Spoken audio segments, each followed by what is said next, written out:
Hello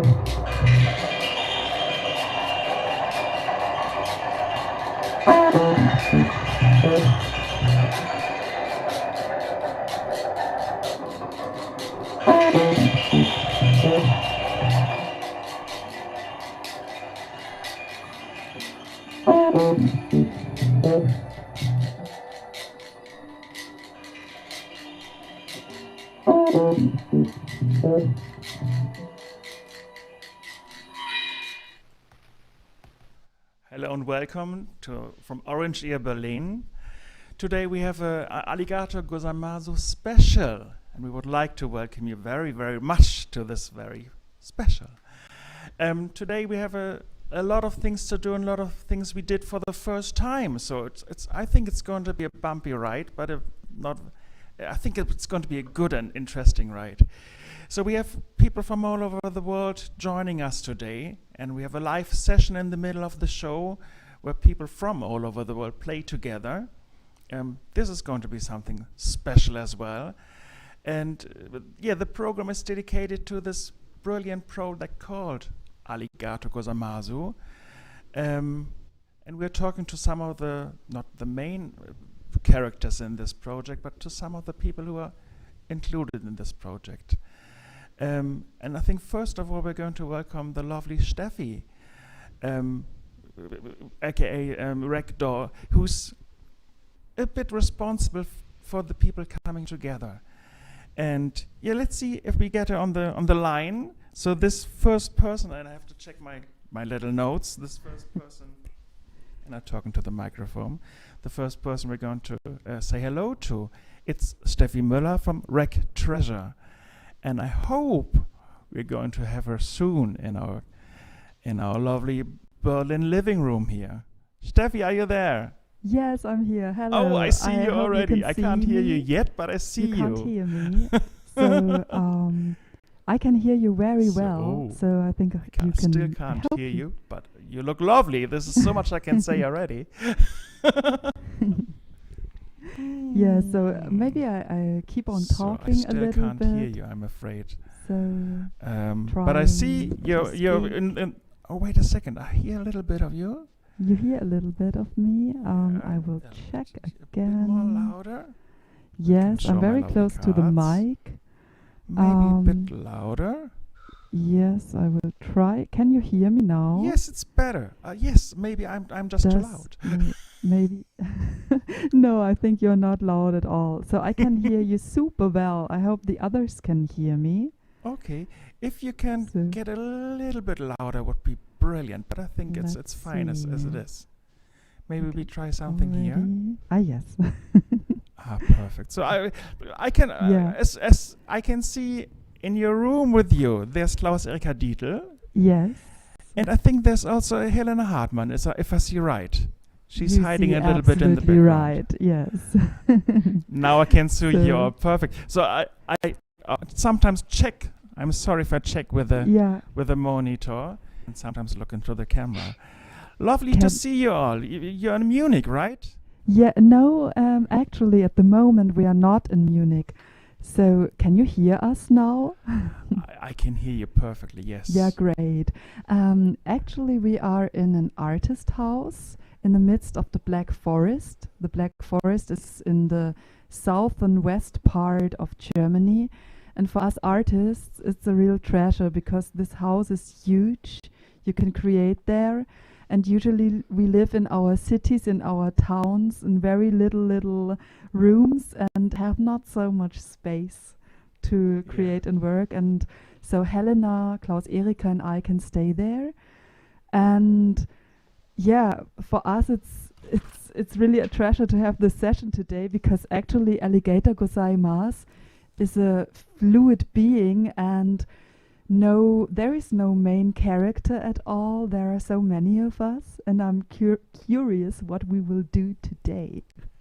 I'm super curious as well because, as I said, and also as I said, the people who are contributing to this project, they're from all over the world, right? So, how many of the people who are in this show today have you actually met, and what is the idea behind this project for people who have no idea what Alligator Gozaimasu is in general. How do you get together? Tell me the idea about this project. So it started back, I think it was in 2014, and back then Laura, my bandmate from beißpony, and we had the chance to visit Mikio Saito, a visual artist, an animation artist based in Sapporo in Japan. And the three of us were in Belgium back then to do some art. And we liked each other a lot, and then we decided we have to keep on going with that.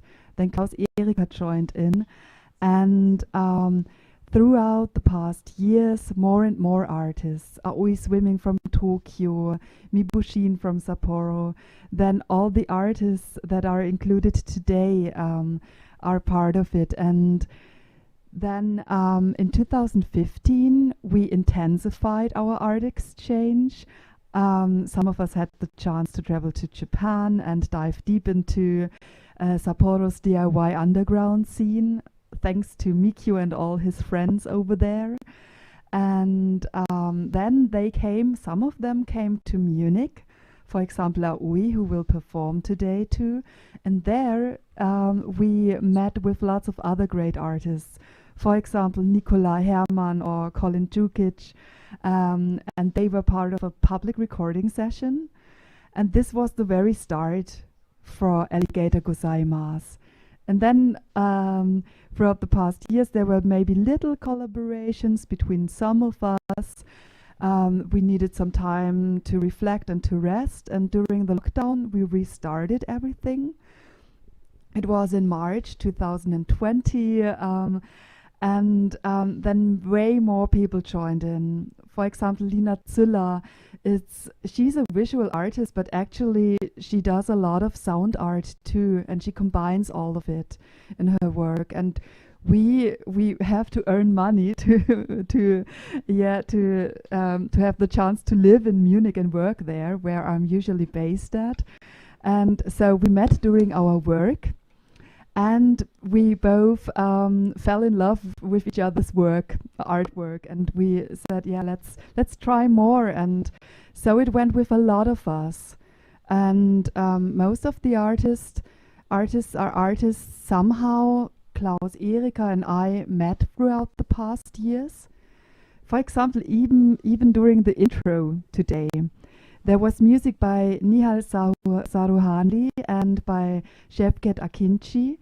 And Shevket is a musician I met in Istanbul when we played together in an old synagogue in the center of Istanbul.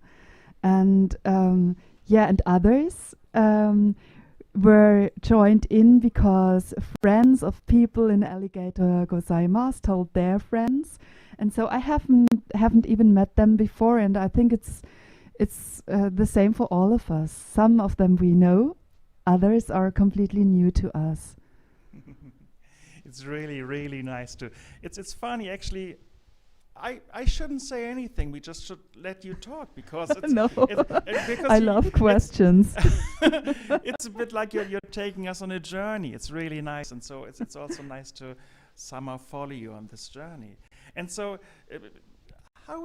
as you said before, it's like an open project where people join you, and people put stuff into the project, so to say. How is it like an open project for other people as well? So if people see this program, think, oh, this sounds like a really interesting thing to do. Are you still looking for people to contribute to this project in general? Yes, I definitely think it's very fluid, because there are some of us who started in March to join in and to work together with others in the collective. But maybe their life has a different rhythm now and need to focus on their daily work, for example. And now they don't have the chance so much to still make music together with Alligator Gozaimasu. Others have been active right from the scratch. And so it's so different for all of us. And I think it's a very fluid body that sometimes it grows, then it gets smaller again, then it grows on this side, on that side. And I like this a lot. Yeah, that's really interesting because, as you said, everyone has his own time, his own timing, his own speed, Yes. her own speed. That's really interesting. So there's no pressure for people to come up with something, because I think this is because it's in a way it's like a jam session, I would say, and so it's always nice to have your own times, and you're not forced to come up with something. So the next record has to be out in a month or something. So everyone can take their time. That's really nice. I like this a lot. Yeah, I think when we sorry. No, you're perfectly fine. Yeah, I think when we started, it was, for example, I really felt the pressure. Wow, there is so much energy going on. What are we doing with that? And then I hear people who would love to take part, and they don't have the strength or the time for focusing on music at the moment. It was back in March when we started to do this collaborative album. And I had the feeling what to do, and then we had this idea to think in episodes. This was the next question I had, just to get a general idea. How many and how often do you release stuff? At first there was so much creation going on that it was clear we can release 1, 2, 3, 4, 5 albums in a row. But we didn't want to release everything at one time, just to appreciate each single song or collaboration a little more. And that's why we decided to put out an album in episodes. And till December, we released each month 1 album. And it was really just because there was so much going on. If it wouldn't have been like this, it would have been totally okay for the collective to say, well, we need another 3 months, maybe 4 months, and then we will release something new. Yeah. And how is it for you in general? Because I think it must be such a luxury to get all these songs. They all get sent to you, and it must be like a little present every now and then when you go to your email inbox and there's a new song. And also, how is it? How do you choose what goes together with what, and how do you put the records together? This must be also it's almost like songwriting to create this playlist for a record, right? Yeah, I have the feeling communication suddenly becomes songwriting, because there were some moments that were not so easy for some of us in the collective, but then the people dared to become very outspoken and had no fear of any conflicts anymore. And these moments were so important, because then we could still elaborate and work a little more. I think it's a lot about communication and then about contexts. If we have the feeling, for example, in an episode, there is a very clear message, then we need a little bit air, or we want to start an album in a very open way, or in a very powerful way. So I think it's a lot about, a lot about going with people, with listeners on a journey, like as if we were watching a film together with them. I think I had this feeling as well, because I listened to the episodes, and it's a journey. It's like you said before. It's like going on a trip. It's a bit going back to listen to an album again and not to single songs, I guess. And because it's as we said in German, aus einem Guss. And this is what I really like about it as well. Just to go a little back to the beginning again, because the people. This is how I knew about Alligator Gozaimasu. You had a Dropbox where people could somehow drop sounds, and other people could just go there and take what they like. Is it like this, right? Yes, and it was so stupid, because Klaus, Erika and I started a Dropbox, but it's only, I think for free you can put up 2 gigabyte there, and it was way too less space. And then Colin, who is super fit or super good with all the technical stuff, he said, well, I have this server and I'm ready to share it with you and host a huge storage. And it helped so much. Such a simple technical offer helped so much for the collective. Yeah. And then there are some who even are not so much familiar with all the online things that they don't use the server. They just send a sound fragment via WhatsApp or whatever kind of messenger. And then others of us, they slip into the role of a transmitter and they share that file with the others. And I think it goes like this sometimes. Or for example, other times, some of the musicians, for example, A Hui, Nikolai, also I think Colin did it with some of us already. They contact each other and say, oh, it would be great to do something together, let's try. So there are really different modes. Yeah. So that's also nice because people who didn't know each other before, they come together as well. This is what I really like about the project. For example, a little preview. We have this live session later on in this program. Do you know all the people who play on this? Because there's, I think, about 8 people. Just to give a little preview, we have a live session, an online live session with 8 musicians. And do you know all of them? I think so, yes. So I have really the pleasure to already have known all of them. Some I know more, others I don't know for such a long time so far. Maybe I just met them a few months ago for the first time. But there are many of us in the session who don't know each other so well. So it's a really, it's a really a real adventure. I'm really looking forward to that, I have to say. I think you can put down the volume a little tiny bit, maybe because we have a tiny scratch. Maybe it goes away then. Let's see if it works. Let's just try it. Yeah. So should we go to the first artist? Because you said already it's Are You from Tokyo, right? Do you want to introduce her? Yes. Yeah? Little. So I just do it. Hi, check my cards. So the first person we're talking to is Are You from Tokyo? And I'm Isumi from Tokyo. Hi, Very Aoi. Hello. Great to see you again after years. Yes.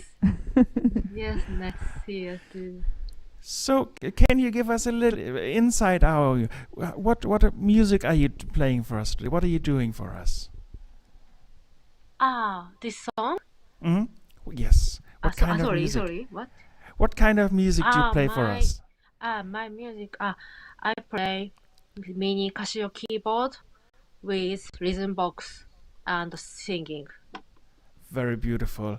And did you contribute to Alligator Gozaimasu? Oh, sorry, I get the name wrong. So it's a program about the Alligator Gozaimasu. I think Aoi can Alligator help. Gozaimasu. Yes. Yeah. Perfect. Because I never know if I should say the last U as well. It's you don't say it, right?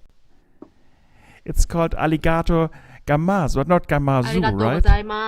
ありがとうございます。ありがとうございます。Okay. Thank you for helping me out. So we're all really looking forward for your music, and we are delighted that you're going to play it for us. Yes. Have lots of fun performing, Aoi. Thank you so much. Thanks so much. Feel free to start. Okay. Okay, let's go. Yeah. Yeah. Aoi swimming from Tokyo. Alligator gozaimasu.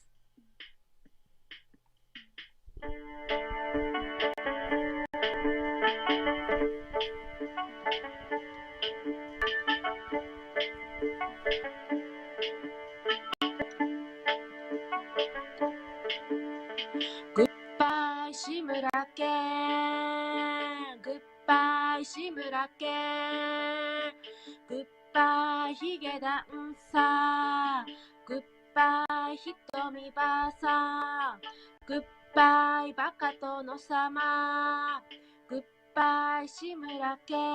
テレビは面白かった、みんな知って笑ってた。テレビは面白かった、あの頃大丈夫だった。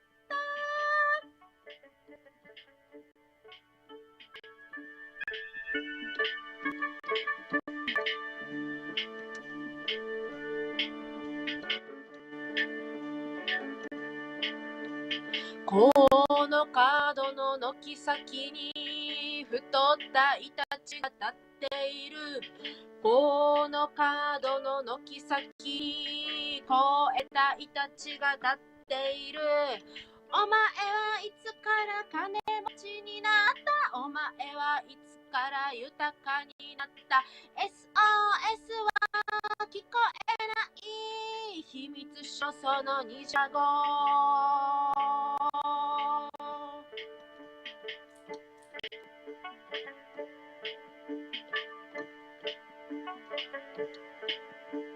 グッバイ志村けん、グッバイ志村けん、グッバイヒゲダンサー、グッバイバカ殿様、グッバイ志村けん、グッバイヒゲダンサー。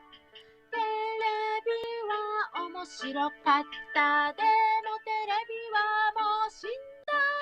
全然大丈夫ない、全然大丈夫ない、全然大丈夫ない、全然大丈夫ない、大丈夫ない、全然大丈夫ない、全然大丈夫ない、全然大丈夫ない。この角の軒先に肥えたイタチが立っている。この角の軒先に太ったイタチが立っている。 SOS は聞こえない。全然大丈夫ない、全然大丈夫ない、全然大丈夫ない、全然大丈夫ない、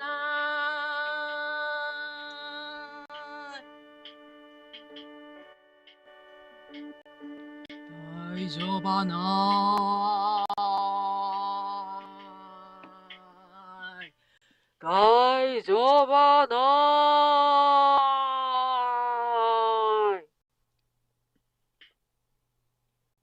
Thank you, Dankeschön.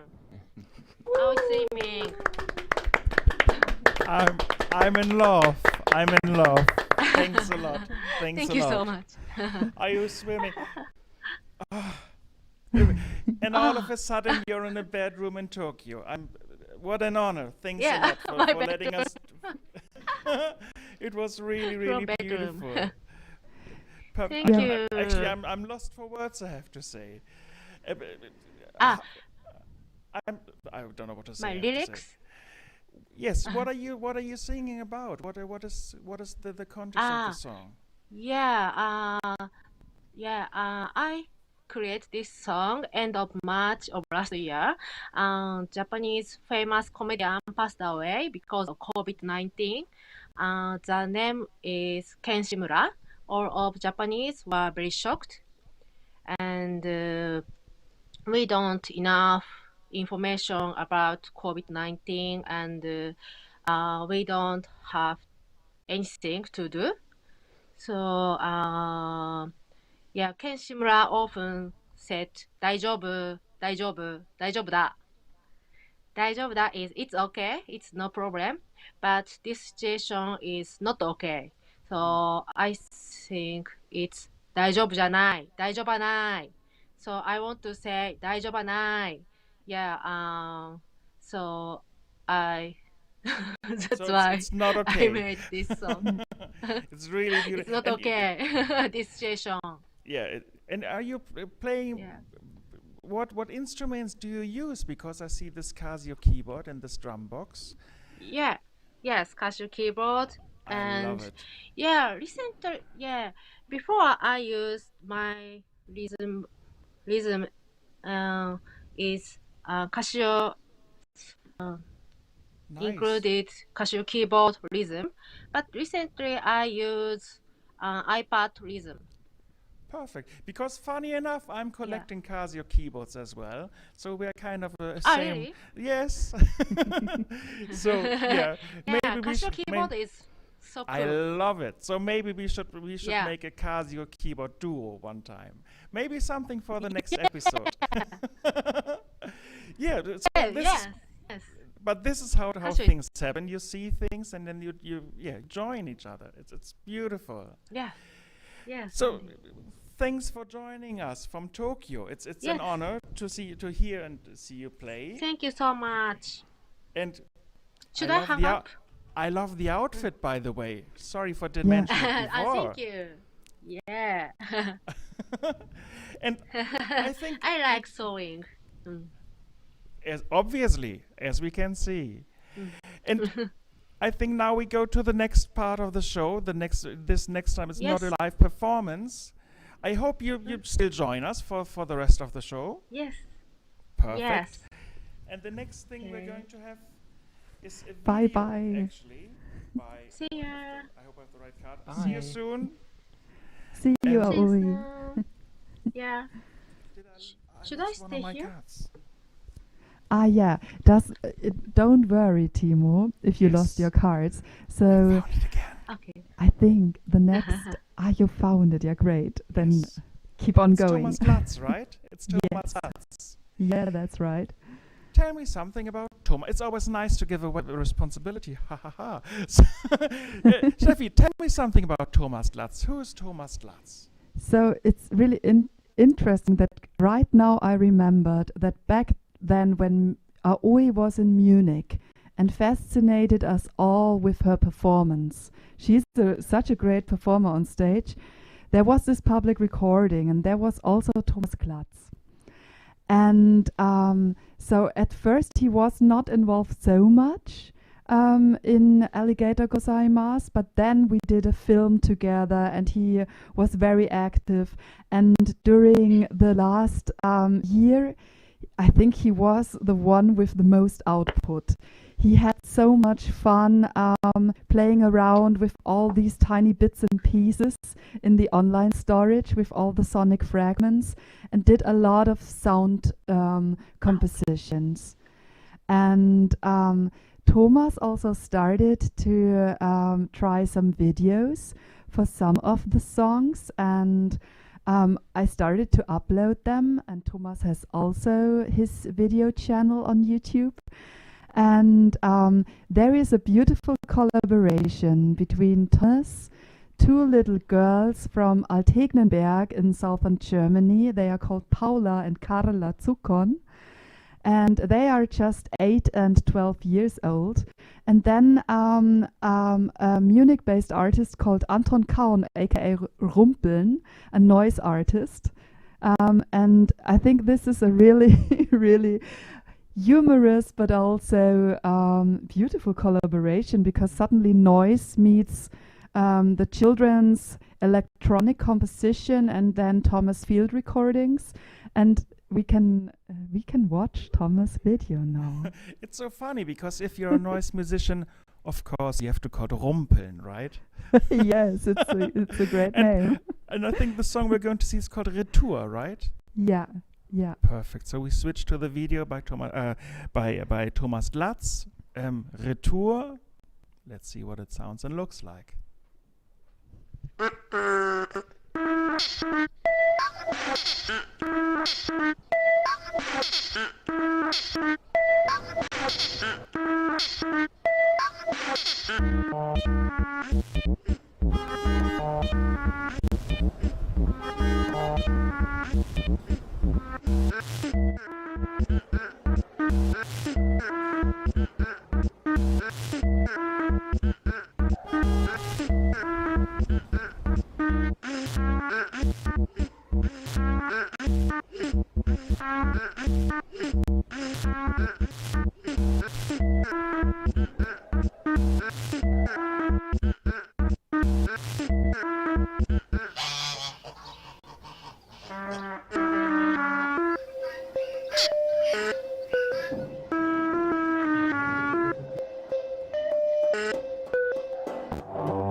Wunderbar.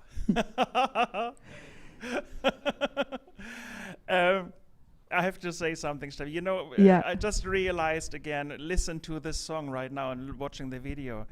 The brilliant thing about this project is that it's so, how to say it? It's not like a song. You don't get a song like, okay, there's a like verse, chorus thing. And it gives you so much space in your mind to what it might be and what it might not be, and that's what I really like about it. For example, with this song, I was in a Bavarian Yeah. circus. I don't know what. That's what I really like about this thing. You can't really put a finger on it what it is. Yes, I remember the two girls, Paula and Carla. Paula is playing the trumpet. Carla is doing some other noisy stuff. That's and when they for the first time were part of a festival, it was at the Köschk in Munich, a beautiful place, and there they saw Rumpeln performing Anton Kaun, the noise musician. And they fell in love with that noise music. And that's how this collaboration with Thomas and Anton came, because the girl said this sound from Anton, the noisy sounds, has to become part of it.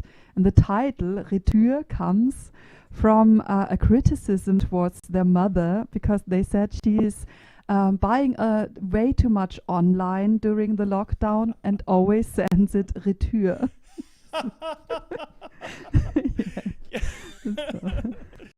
Yes, it's also educational, as you can see. Yes, for the adults. Yeah, and it's also sometimes it's childlike because it's so free and wild, I have to say. Yeah. So the next person, and I'm really looking forward to this one because I saw the sound check earlier. It's Zeshkin, right? Can you tell me something about him? I was enchanted by his sound check already. So how does he come into the picture? What is his? How? Tell me about him. Or should we ask him himself, maybe? Yeah, I think we can ask himself. I think he has so much to tell. He does a lot of different things. He runs a podcast about 90s pop from a queer perspective, and he is interested in bilingualism and the interconnection with music education. So I think it's good if we let him speak. Okay, so let's hear him now. Yeah. And then let's talk to him as well. I see you already. I love in the yellow T-shirt. I love it. Yeah, hello. Hi. Hello. Good to see you. Great show. Nice to have you on the show. Thank you. Show us what you got. Oh, wow. What a difficult question. I met Steffi at a party. We have a common friend. And I immediately thought, this is the nicest person ever I'm mad. So I want to be in everything you do. I said, just give me something. And then when she started this project, I'm so lucky that she invited me as well. And I put some sounds, some of my songs, and she actually remixed one of them with, I think, with the bicycle sound. Yes, with a bicycle sound. Exactly. And yeah, that's been a great experience so far, just to collaborate with so many musicians from different parts of the world, just exchanging their sounds and noises and everything. I love it. And you have a 90s podcast. What can I expect? It's not no, it's not like this, right? No. Well, 90s has been a very strange era in Turkey. I'm originally from Turkey, from Istanbul. And that's the time when I was growing up, the pop music just exploded in Turkey. We had so many new artists, and I loved all of them. Now, I'm very proud to say that I loved pop music. Back then, I was a bit ashamed of that.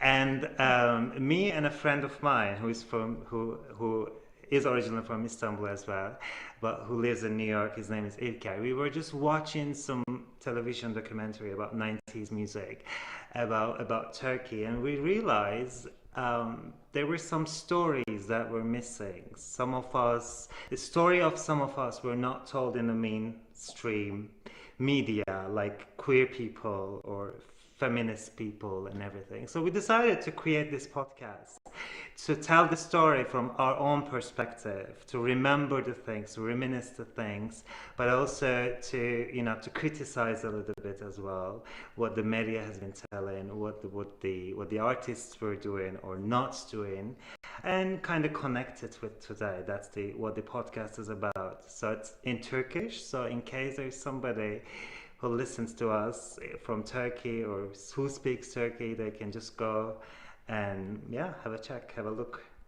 Oh, you should do it in English as well. Or in German, maybe. I would. Or German one, yeah. That would take me like one episode in 1 year, I guess. But yeah, I can try. It's easier than you think. I mean, I'm okay with German, but so many. Yeah, okay, fine. I'll try. I'll give it a try. Okay. If people look for it, how do they find it? How do they find you? Yeah, well, my name is Zeshkin. I'm pretty much everywhere on social media. I'm an easy target, so they can just look at Instagram or Twitter. And my podcast is in Turkish. It's called Yine Yeniden 90'lar. So it means like new and again and one more time, 90s. Okay. That's basically it. Yeah, just Googling, I think, is the easy way. Yeah. I think we also put some links into the Facebook thing. So Perfect. I'm quite sure we will find you. And, and funny enough, when I saw your sound check, it reminded me a little bit. Do you know this German singer called Alexandra? Alexandra, I might have heard, but I can't remember now. If you maybe that's my cheesy side, I have to admit, because I'm a huge fan of hers. And she has this one record where she's really reduced only her singing and the guitar. Mm-hmm. I send you the link later. Yes, please do that. But do that. Apart from that, of course, we want to hear you now with your music. And okay. How many songs do you play, and what are you playing for us? Well, I'll play one song. It's called Yabancı. I'll write songs in Turkish. I've been living in Germany for 10 years, and I realized when I started writing songs, I realized that Turkish is the language for me to write music. So I've been singing here and giving concerts and trying to communicate through this Turkish language and music with a lot of people who doesn't speak the language. This song is called Yabancı. It means stranger in Turkish, but it also means foreigner in Turkish. So it's about a man who actually looks himself at the mirror one day and who thinks and says, I can't recognize myself anymore. Who is this person? Who did I become? You know, sometimes I think all of us has these faces who like kind of are not very happy with who we became at the end. That's about this a little bit self-talk, and I'm telling myself, come on, let's go, let's get a tea or coffee. Let's say, oh yes, they will not understand what hypersensitivity is anyway. Let's look at our core, let's get under the water and flow with it. And I miss my mom so much anyway. That's Yeah, the who lyrics. doesn't? I miss my mom as well, I have to say. Just one tiny question before. Where are you right now? Where are you? Because we just came from Tokyo. Where are we now? Yeah, I'm in my bedroom in Munich. Welcome to the Shall I show. go? Let's please, yes. Thank you for having me. Put this off.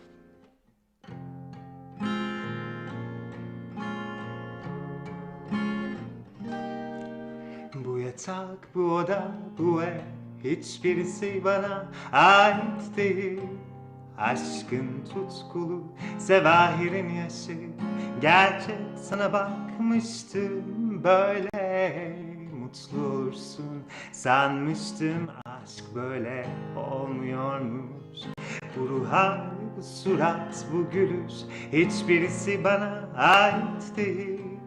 Ehlin şer hallere şükredip biraz da zamanı bırakmıştım böyle. Mutlu olursun sanmıştım, aşk böyle olmuyormuş, yanıldım. Çantada keklik sanıyorken çantayı çoktan. Hadi kalk gidelim, ya bir çay bir kahve bir kendimize geliverelim. Of diyelim, onlar bilmez ki bu hiperhassasiyeti.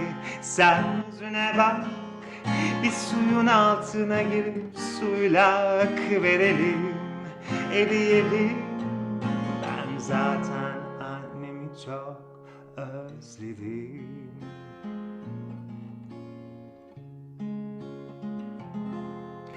Bu yabancı adam çivit mavisi yüzün bana ait değil. 8 boyutu varmış ya aklın, acaba aşkı hangisine bıraktı? Mutlu olursun sanmıştım, aşk böyle olmuyormuş. İnsan bilinç altında toplayıp öyle seçermiş eşini. O yüzden kolayı da zoru da simgesiymiş tüm yaşadıklarının. Böyle mutlu olursun sanmıştım, aşk böyle olmuyormuş, yanıldım. Çantada keklik sanıyorken çantayı çoktan. Hadi kalk gidelim, ya bir çay bir kahve bir kendimize geliverelim. Of diyelim, onlar bilmez ki bu hiperhassasiyeti.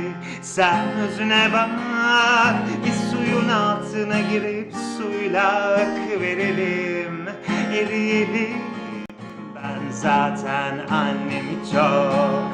Hadi kalk gidelim, ya bir çay bir kahve bir kendimize geliverelim. Of diyelim, onlar bilmez ki bu hiperhassasiyeti. Sen yüzüne bak, bir suyun altına girip suyla akıverelim, eriyelim. Ben zaten annemi çok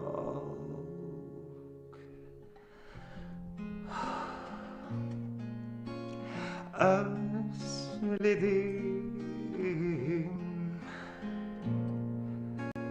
Özledim.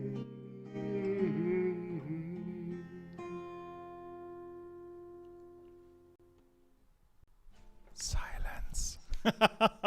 Silence. Really beautiful. Thanks a lot. Thank you so much.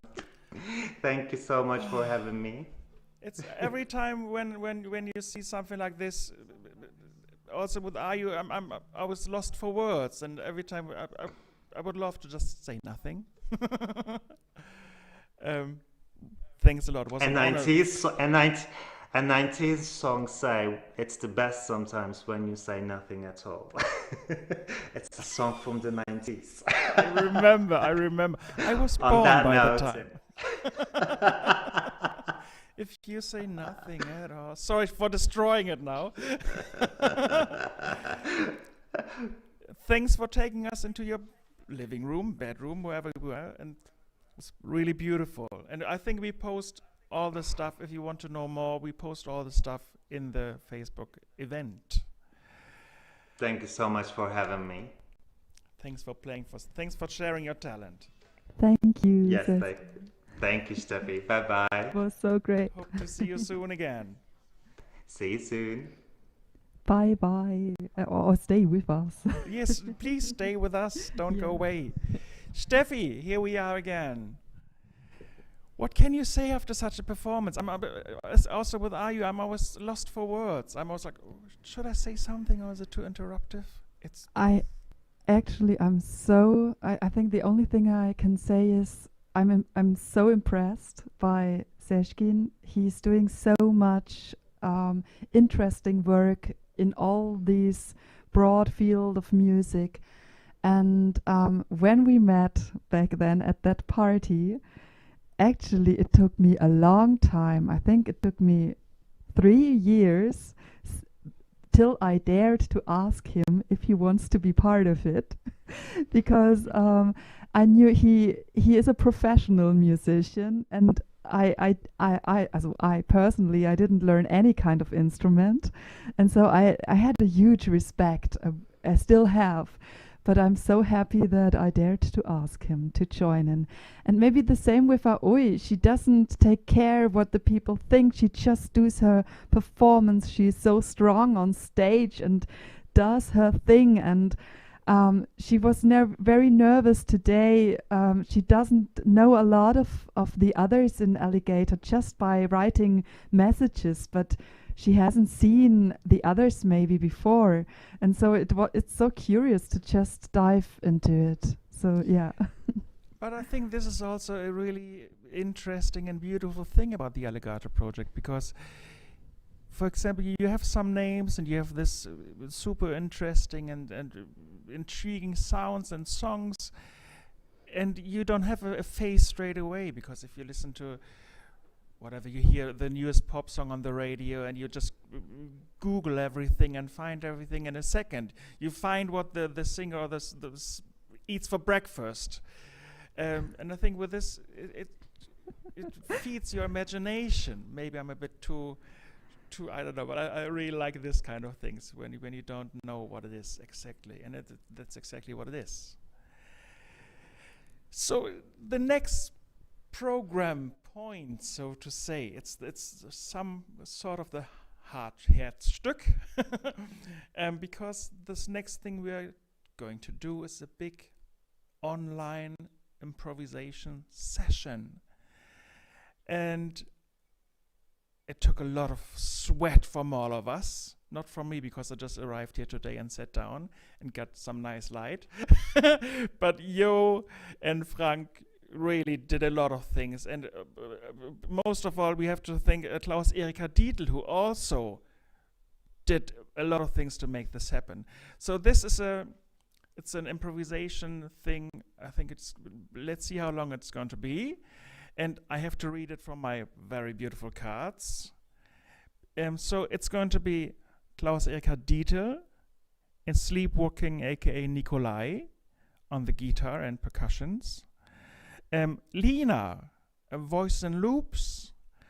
Sorb Free Arts Lab is presented by Colin, who starts a revolution from his bed, I think.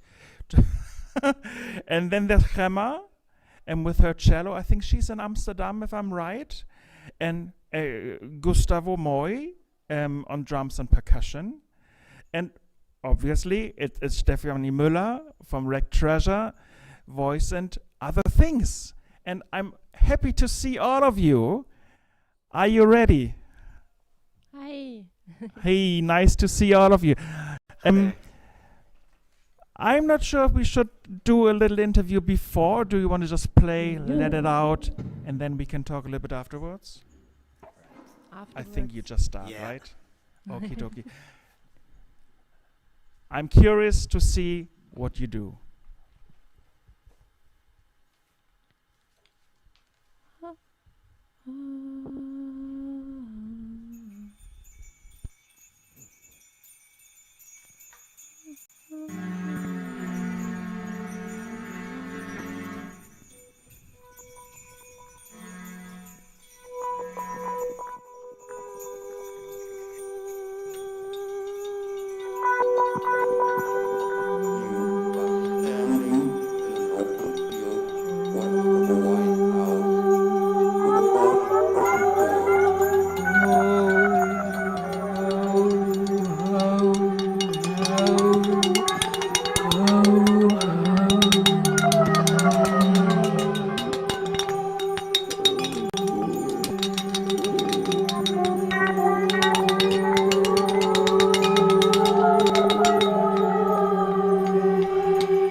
You busy little sheep, smelling Doris, you sickening creep.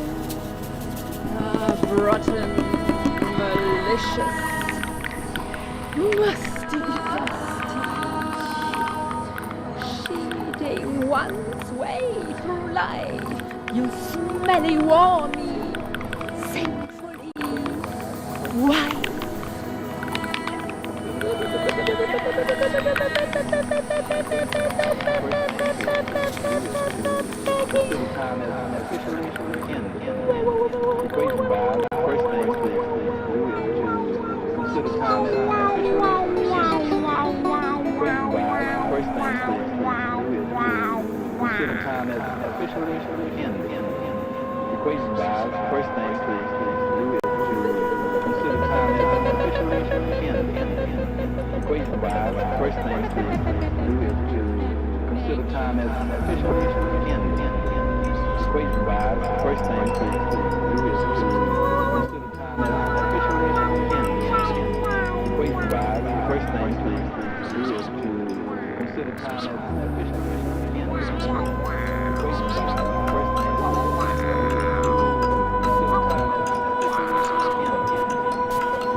Sunday's bells ring up far too loud. Sunday's bells ring up far too loud.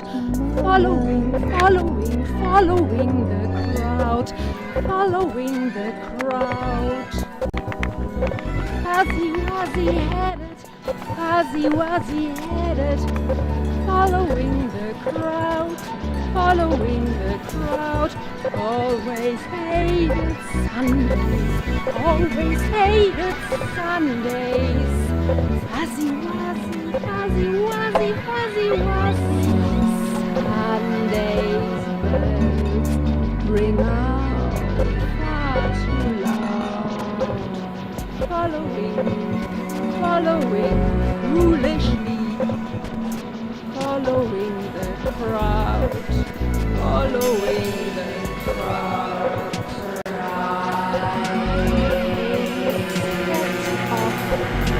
Foolishly, instead of foolishly, following, following, following, following, following, following, foolishly, following the crowd, following the crowd, following the crowd, following the crowd, following the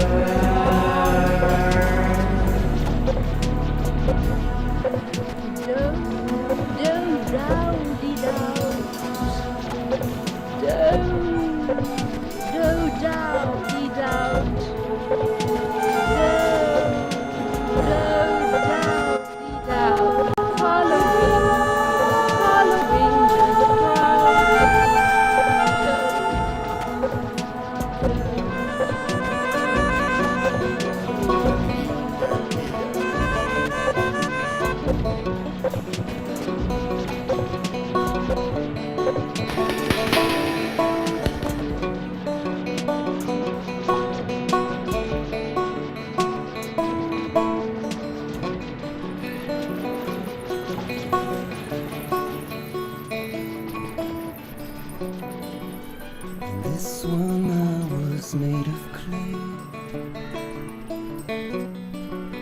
You burned me till I screamed. Once I had it hardened all the way. Those unseen colors stream all over me.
Alligator Gozaimasu live performance.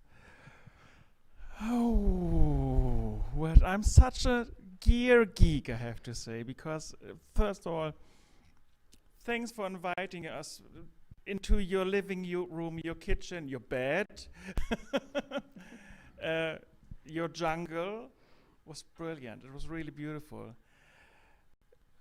Wie war's für euch?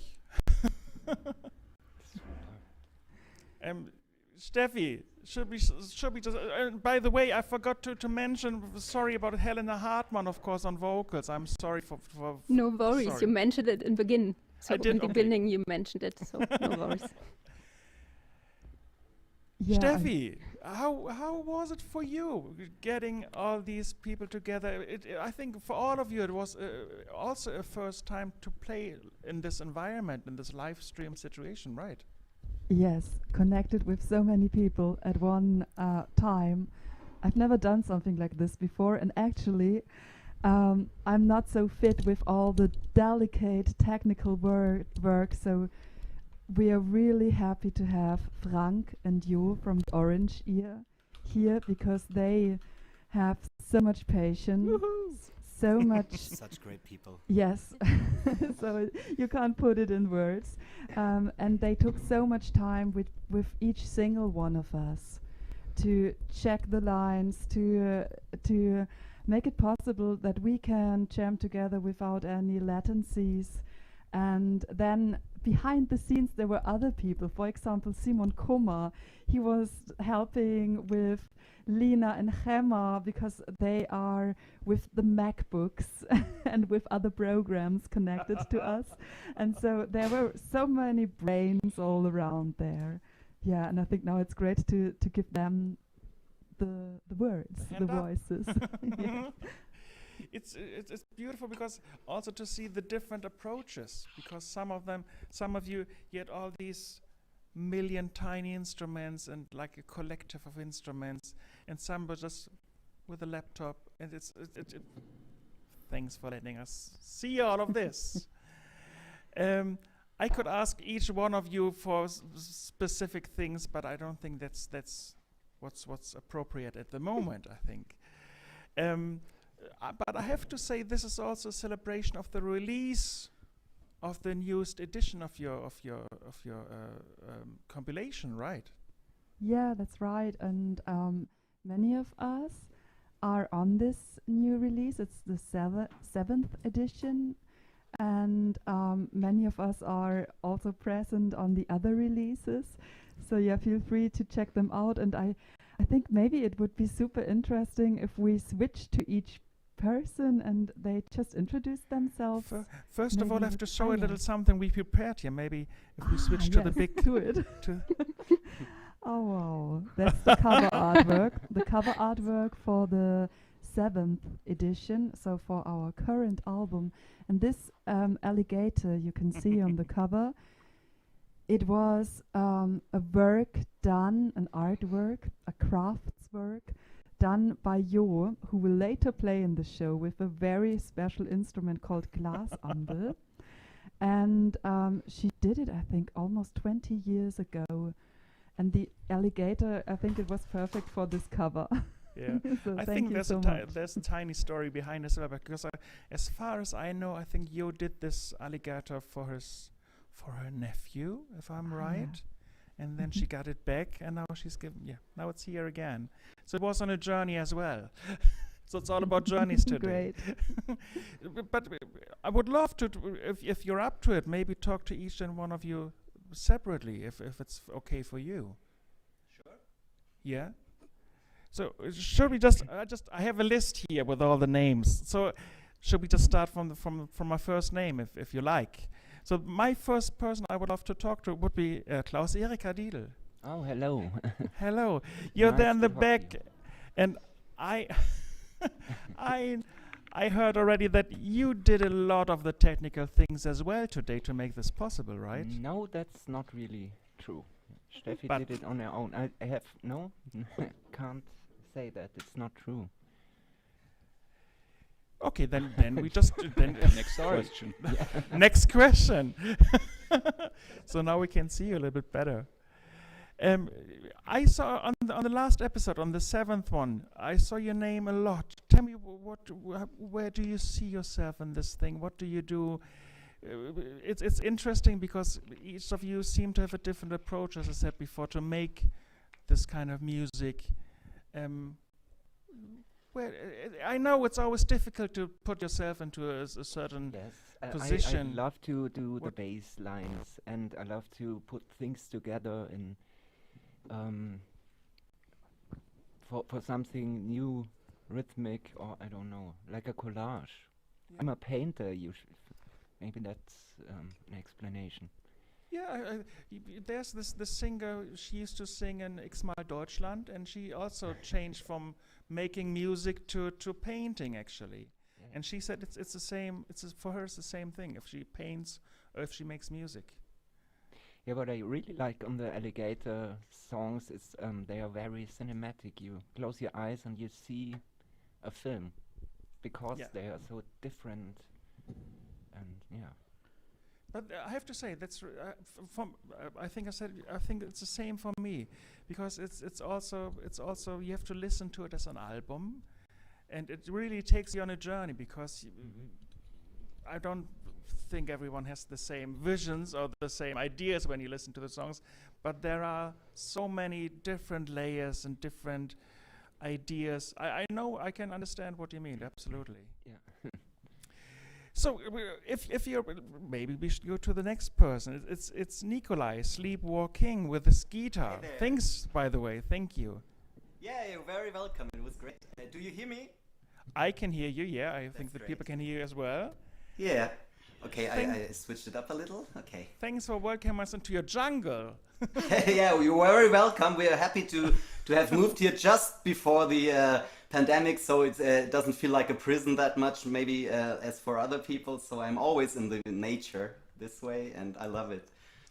Yeah, And it's it's great. also, as I said before, I'm kind of a gear nerd, so it's also nice to see all these different instruments. I love the harp. My Yeah, God. thank you. Yeah, that's my harp actually over there. Say hello, harp. Hello. Okay. And yeah, actually, it's one of the things that fascinate me the most about music is how heterogenic all those sounds could be, you know? And we have many people in the group who are more into the electronic stuff. I did this as well. I contributed the strings for Entropia, for example. It was a song where I, for the first time, did a quartet, a string quartet, and I played with VST instruments. So like, and but I love to have real life instruments with me. So like, I have a valia here. Every instrument has their own story. Of course, I have a valia here, and this one, and it actually only exists in Madagascar. And a friend of mine, she brought it. She's Madagascar, and she brought it with her in the plane on her lap. So it's very special to me. And yeah, I got this one. This is a tritar, and I got this one from the one who invented it. Actually, I saw him at the Frankfurt Music Fair, and he did this instrument for me personally from one piece of wood. That's also one I like. Beautiful. So yeah, there's lots of stuff going on. Really beautiful. It's I have a work colleague and everything. Actually, most of my friends, every time when they go on a holiday, I ask them, please bring an instrument for me, however tiny it is, however small it is, Yeah. something. And it's beautiful to get this little presence as well. Right. Beautiful. The next up on my it's Lena. Okay. I think so. I hope you said everything. If you wanted to, I hope I didn't want to cut you Done. off. Yeah, okay, and I just wanted to say that for me it's very special to be in this group, and I'm so happy to have joined because it's like my tribe of thought a little, you know. I feel like it. I don't know many people of them. I know like 3 to 4 better, so Steffi and Klaus, of course. And I just wanted to say how special it is to me to be so free and to express yourself through music, because it's something I find difficult during trying to get an album out or something. I never sent anything to a label or such, but I had like 6 or 7 bands, and I never sent something out because I always felt like you are quite pushed to sell out at some point. I think, but through not necessarily through the industry itself, but through the listening ways of the people, and this is something I really enjoy very much, to just express yourself and do the art for the art and don't keep any money and stuff like that. And this is why I'm very honored to be to part our of music. That's good. Yeah, right. But it's always the same with me. I write for other people. Sometimes people listen to this, but my own music is never listened to, so I don't care. Thank you. That was it. I saw this little comic by the Peanuts recently where I don't know the name's character, but who's the one who's playing the piano all the time? The tiny piano. Schröder, right? And he was playing. And who's it's Charlie Brown's sister. What's her name again? It's Van Pelt. No, but she was leaning on the piano and he was playing. And she said, "Oh, in 20 years' time, you will be famous, and you could play all the piano songs you want to play, and it must be so nice." And then he looked at her and said, "I'm doing it to play music." And then she thought about it and said, "You're serious?" So maybe it's better if you read the comic, but it reminded me of this a little bit. Lena, it's you. Yeah, hi. Hey, nice to talk to you. Where are you, by the way? Where did I'm we? in Munich. You're in Munich as well?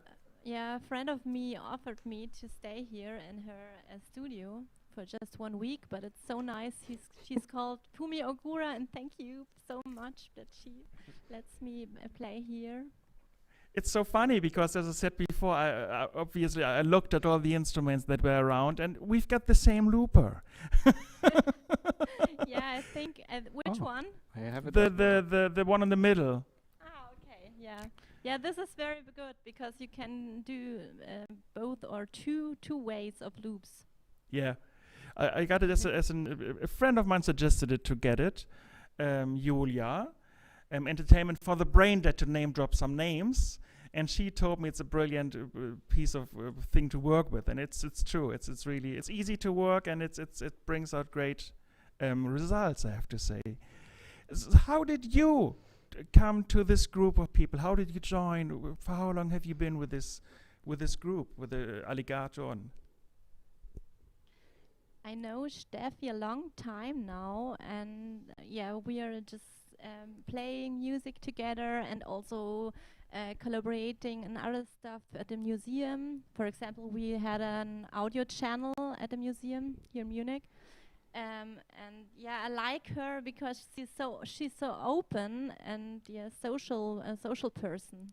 Yeah, it's true. It's absolutely true. I met her the first time when we had the sound check for this show, actually, a week ago, and absolutely true. And if it's okay, I would go to the next person. Yeah. I think he's one of the most has the most cozy environment, actually, because he's laying on his bed. It's Colin. Yes. Nice to talk. I love. Comfy. It looks very comfy, and of course I checked out your Can record in the background. Yeah. Usually it's not there. There are just folders with text stuff, but I propped record covers in front of them. I do the same actually all the time. So I know all about it. You were the one who provided this, apart from many other things, this electronic voice, right? This robotic vocoder. Yes. This beautiful vocoder. Yeah. Is it? Okay, so I have a question. It's not a real speak and spell. It's a plugin that emulates the sound. Because I was wondering. Sorry to get into talk. It's called BitSpeak. Maybe I should get the information for you, because I was wondering. I saw the speak and spell in some YouTube videos, and I was never sure if you could make up your own words with a speak and spell. But obviously, with this program, it works, right? It also works with the real speak and spell. You just type stuff into it, and it speaks. So this is how Kraftwerk did it, I guess. No, they had a vocoder. I think Daniel Miller bought it recently because he found it on eBay, I guess. I don't know. I don't know recently, but he has a vocoder that was used by Kraftwerk. That's right. I love the nerd talk, so Well, I'm not sure I love it. Yeah, but I can do it, of course. Wunderbar. And I think I heard I'm not sure if it was you because I heard you on one of the, I think on episode 4 or 5. I think there was this beautiful song with lots of noises from seabirds. And all of a sudden there this... were Do field you recordings, yeah. And then all of a sudden this electronic voice comes and it's like, gives you the shivers. It's beautiful. How did you came to this project? How did you? Well, I've known Klaus and Steffi for a long time. We collaborated in the past. I did some stuff on the beißpony records. They recorded some stuff at my studio I had back then, and I took part in this public recording session. That was kind of like the starting point for this project. And are you one of the people who are quite fast in doing music, or are you more the laid-back, relaxed one? Because Steffi said, some people are very fast and some people just need some more time. How is it with you? Are you coming up with ideas quite fast? Yeah, it's kind of both. I come up with ideas very quickly, but it takes ages for those ideas to settle into some kind of coherent structure. So that's always the two sides of creativity. The open flowing chaos side, and then getting the stuff into form. And then I'm like more of a perfectionist. So no, I'm not really a perfectionist, but I let stuff in, like accidents and stuff. But it takes a really long time for a piece to like evolve and get it into a structure that I find good enough to like put it out there. Yeah. But this is, I think it's also a good thing about this project because it's so free and you can have your own structure and your own idea of what is perfect in the end. I think that's really good for an artist to work in this environment. If it's okay for you, I go to the next person. Please do. Okay, it's Gemma and her cello, right? Oh, hi. Hi, nice to meet you online. Hi. You are. Is it okay? I have a huge echo. It's if you wouldn't have said it, I would have thought it's on purpose. Well, yeah, it's on purpose. It is, right? Definitely not on purpose. I'm just going to be honest here. Okay. You're in Amsterdam, right? No, definitely not. Wasn't someone from Amsterdam today? Why do I come up with Amsterdam all the time? I don't know.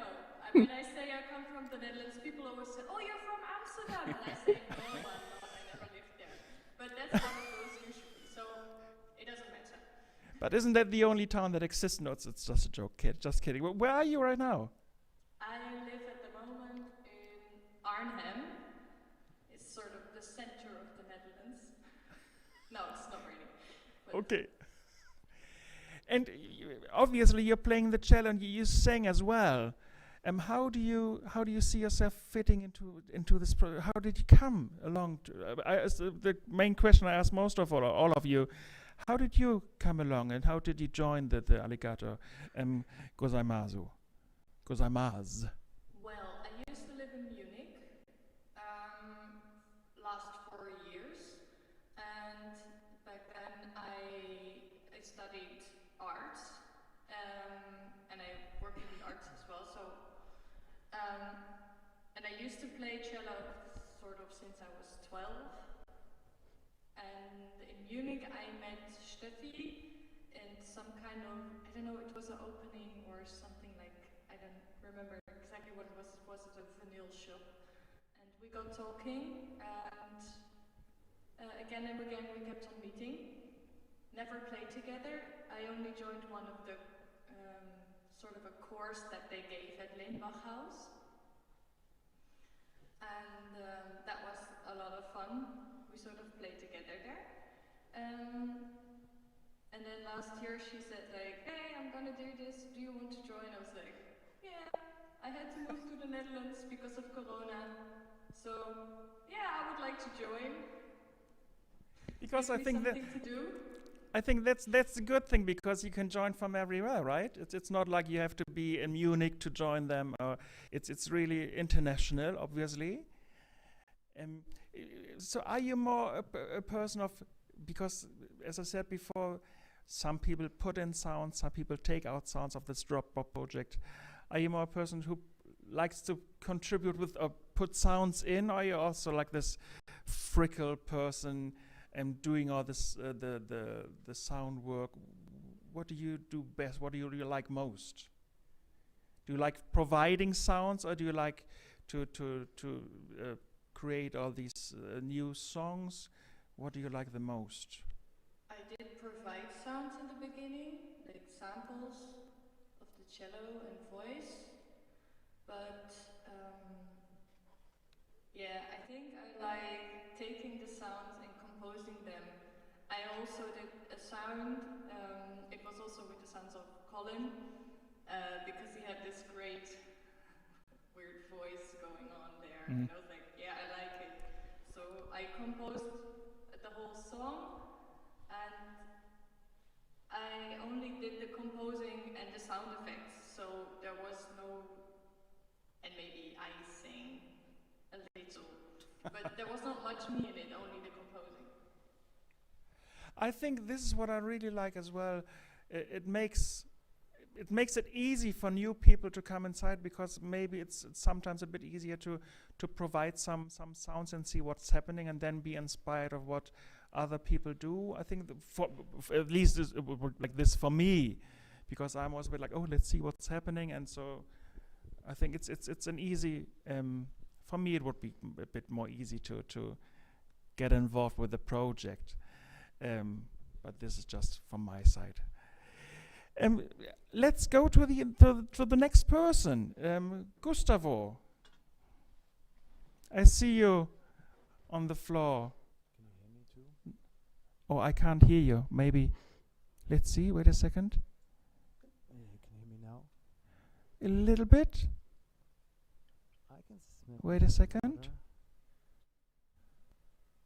Better. Now it's perfect. Brilliant. Perfect. Hi. Hello. Nice overhead view. It's nice to see all the stuff you have there. I love the kalimba and beautiful. Just tell me, as I said before, it's not easy to put yourself in a box, and some people don't want to. But what do you do? Where are you right now as well? Are you in Munich as well? I'm in the little city of Augsburg, which is close to Munich. Where the Puppenkiste comes from. Yeah, exactly. And you know what? The Puppenkiste, they have a theme song, and they always play a theme song when the football team scores a goal. It's awful. It's really awful. Sorry to remind you of that. Okay, as I'm not a football fan, I didn't know this fact. I'm sorry if I brought this up.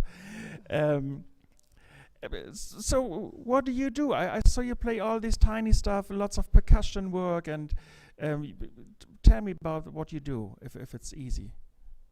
What I do is usually I shoot people with color to make t-shirts. I remember. I had this, and this is where I know Colin from, actually. And I also play the bell, and this is how I know Steffi and Klaus. I also know Klaus from old days in art academy, but playing the bell was actually the thing that got me into Alligator. I think I did a good job playing the bell, and that's why they asked me to join this program, and that's actually all I do. Yeah, but sometimes sometimes if you do less, it's more. I started collecting bells last year, so it's not easy to play the bell, I have to say. Which is it's not it's true. You know, There my are not bell, many good bellists around there, I I think. have one bell, and I found it actually on the mountain top. I was getting out of the car, and I thought to myself, this is a special day. I will find something here. So I took a walk for about 1 hour, and then I found this bell, which is actually broken and was lost by a cow. And this has made my life since, actually. Finally. Sometimes it just takes a walk in the mountains to find the goal of your life. Yeah, I feel I have purpose now. I hope so. Maybe you find something else. Maybe you find You know, maybe you actually, find a bell lost by a goat. No, I think, to be more dramatic speaking, these times they call for finding the content of leaving this earth. Like, be happy of what you have done and just let go. That's what I want to find. I think we all want to find that. Yeah, fingers crossed that we will in the future. So I fingers crossed for you that you will find it, but I think playing in this group brings you a lot closer to this goal already. I think the session today was amazing. So I don't know many people of this group. I only know actually 3 people. To all the others, it was a big honor, and I thought it was a great session today. I really enjoyed it very much. Perfect. Yes. Thank you very much. Feel Me the too, same. me too, me too, me too. So, Helena, Yes. can you hear me? Yes, very good. Wunderbar. You provided lots of the vocals and voices and things. Tell me something. How did you came along? Where do you see yourself? What do you do? Oh, it's big Yeah. questions. Yeah, big questions. But I'm coming from a sculptor background. But when I was younger, I always wanted to be an actress, but it didn't work out. I applied, and they didn't let me in at the acting schools. And then I moved on to sound. I started singing classical. And finally, it was a more accident that I ended up at an art academy. And there I got the chance to combine everything, like my opera voice, my sculpting parts. And now the thing I'm doing is using all the different media and making something. And that is what I really appreciate when I'm working with Steffi and Klaus, who invited me. I'm very happy that they invited me to join this session, because I came by a little bit later. And because I'm feeling so free working with them, I can do everything what I want, and it will work out. And it was always a thing that I thought about, not singing like a classical singer anymore, but using my Bruststimme. And this was, I guess, the first time when I did this collaboration that I started to use my Bruststimme more. And I'm feeling very happy about that I tried it. And how was it in general? I mean, as you said, you're a classical trained musician.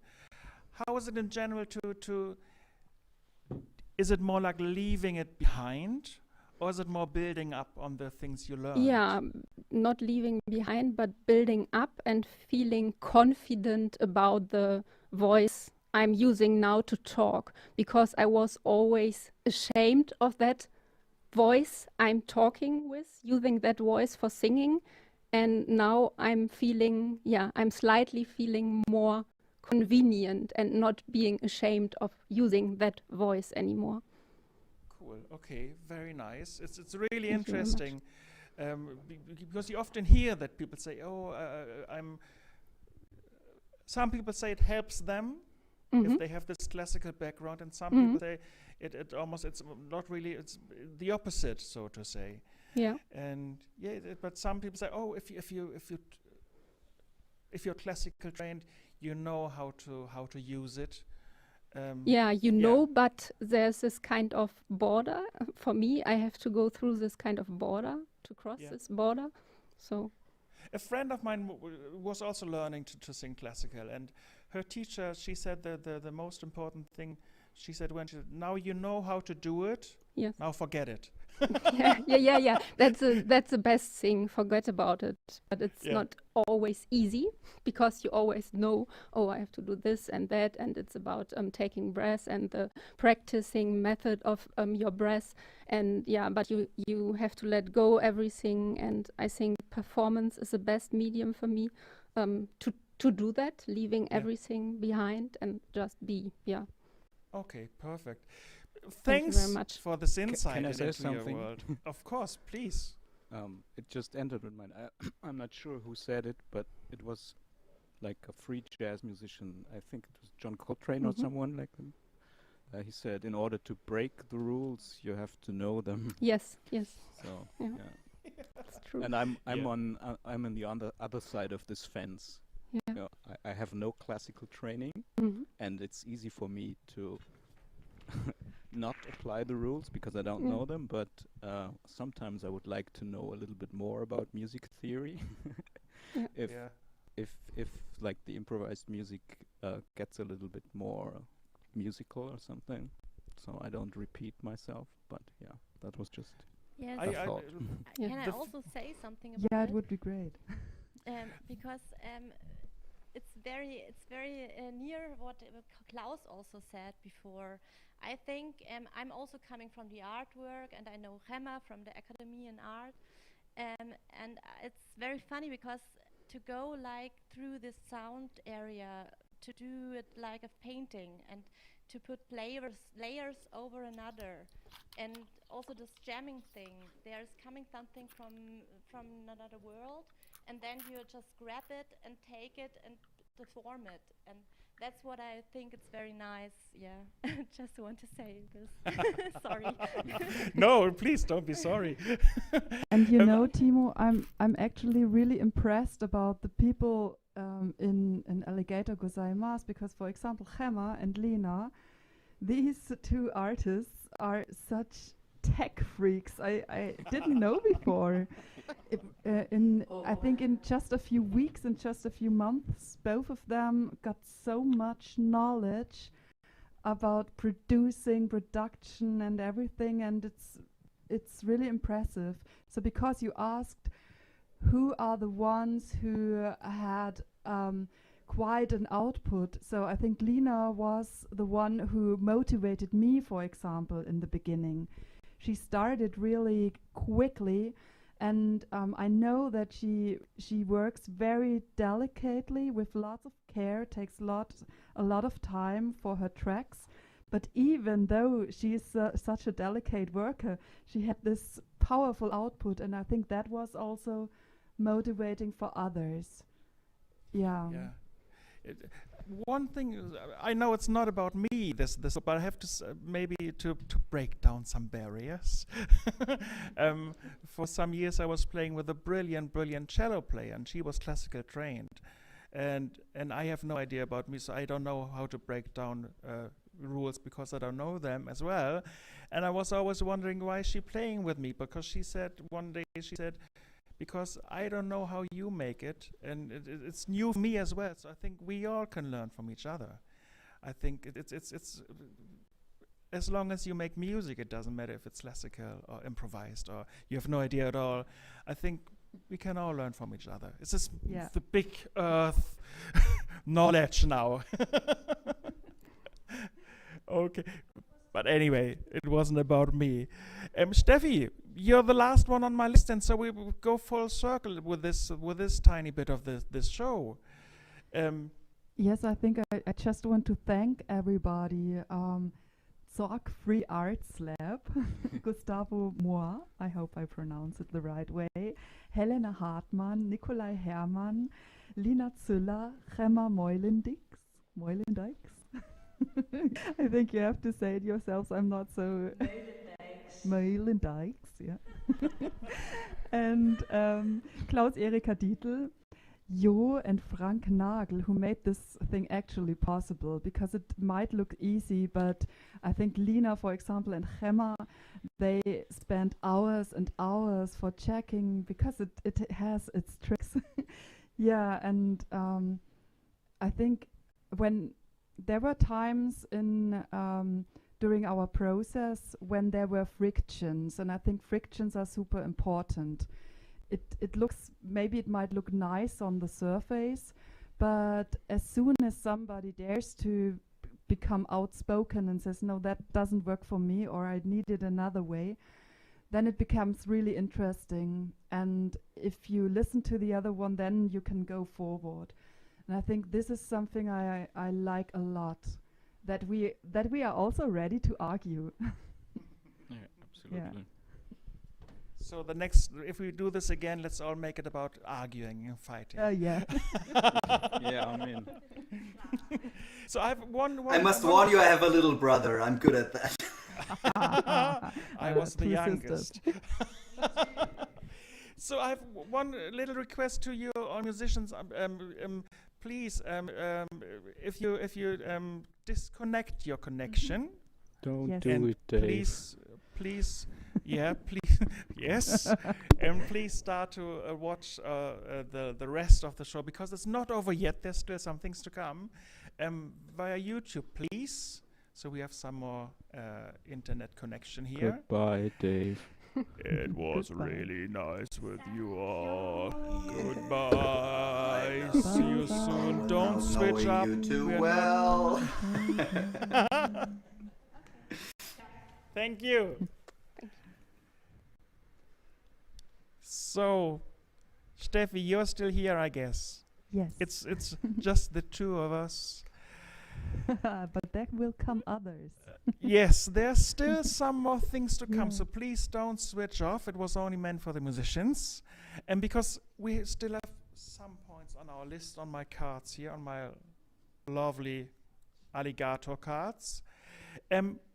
Next, we're going to play something by, I hope I say it right, Mibujin. Yes, Mibujin, that's right. From Japan again. Yeah, from And Sapporo. if I remember, it's a trio, right?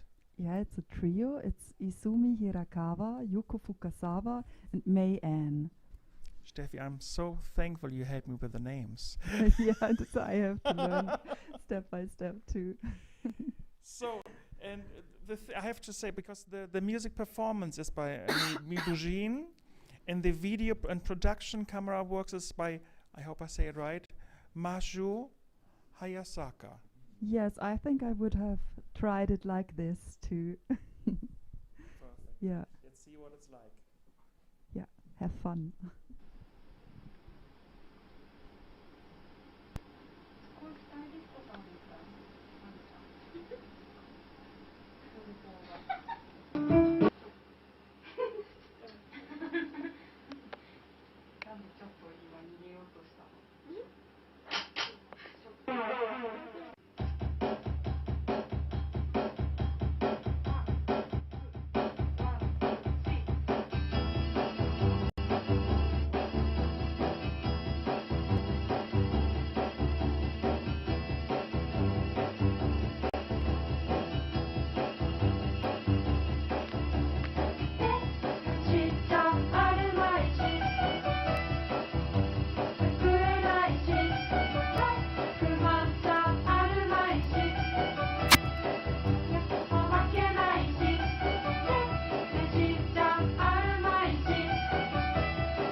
lovely, really lovely. These were Mo Bujin, and I hope I say it right. The songs were Tenshi Ya Arumaishi and Lord of the Wings. Steffi, beautiful.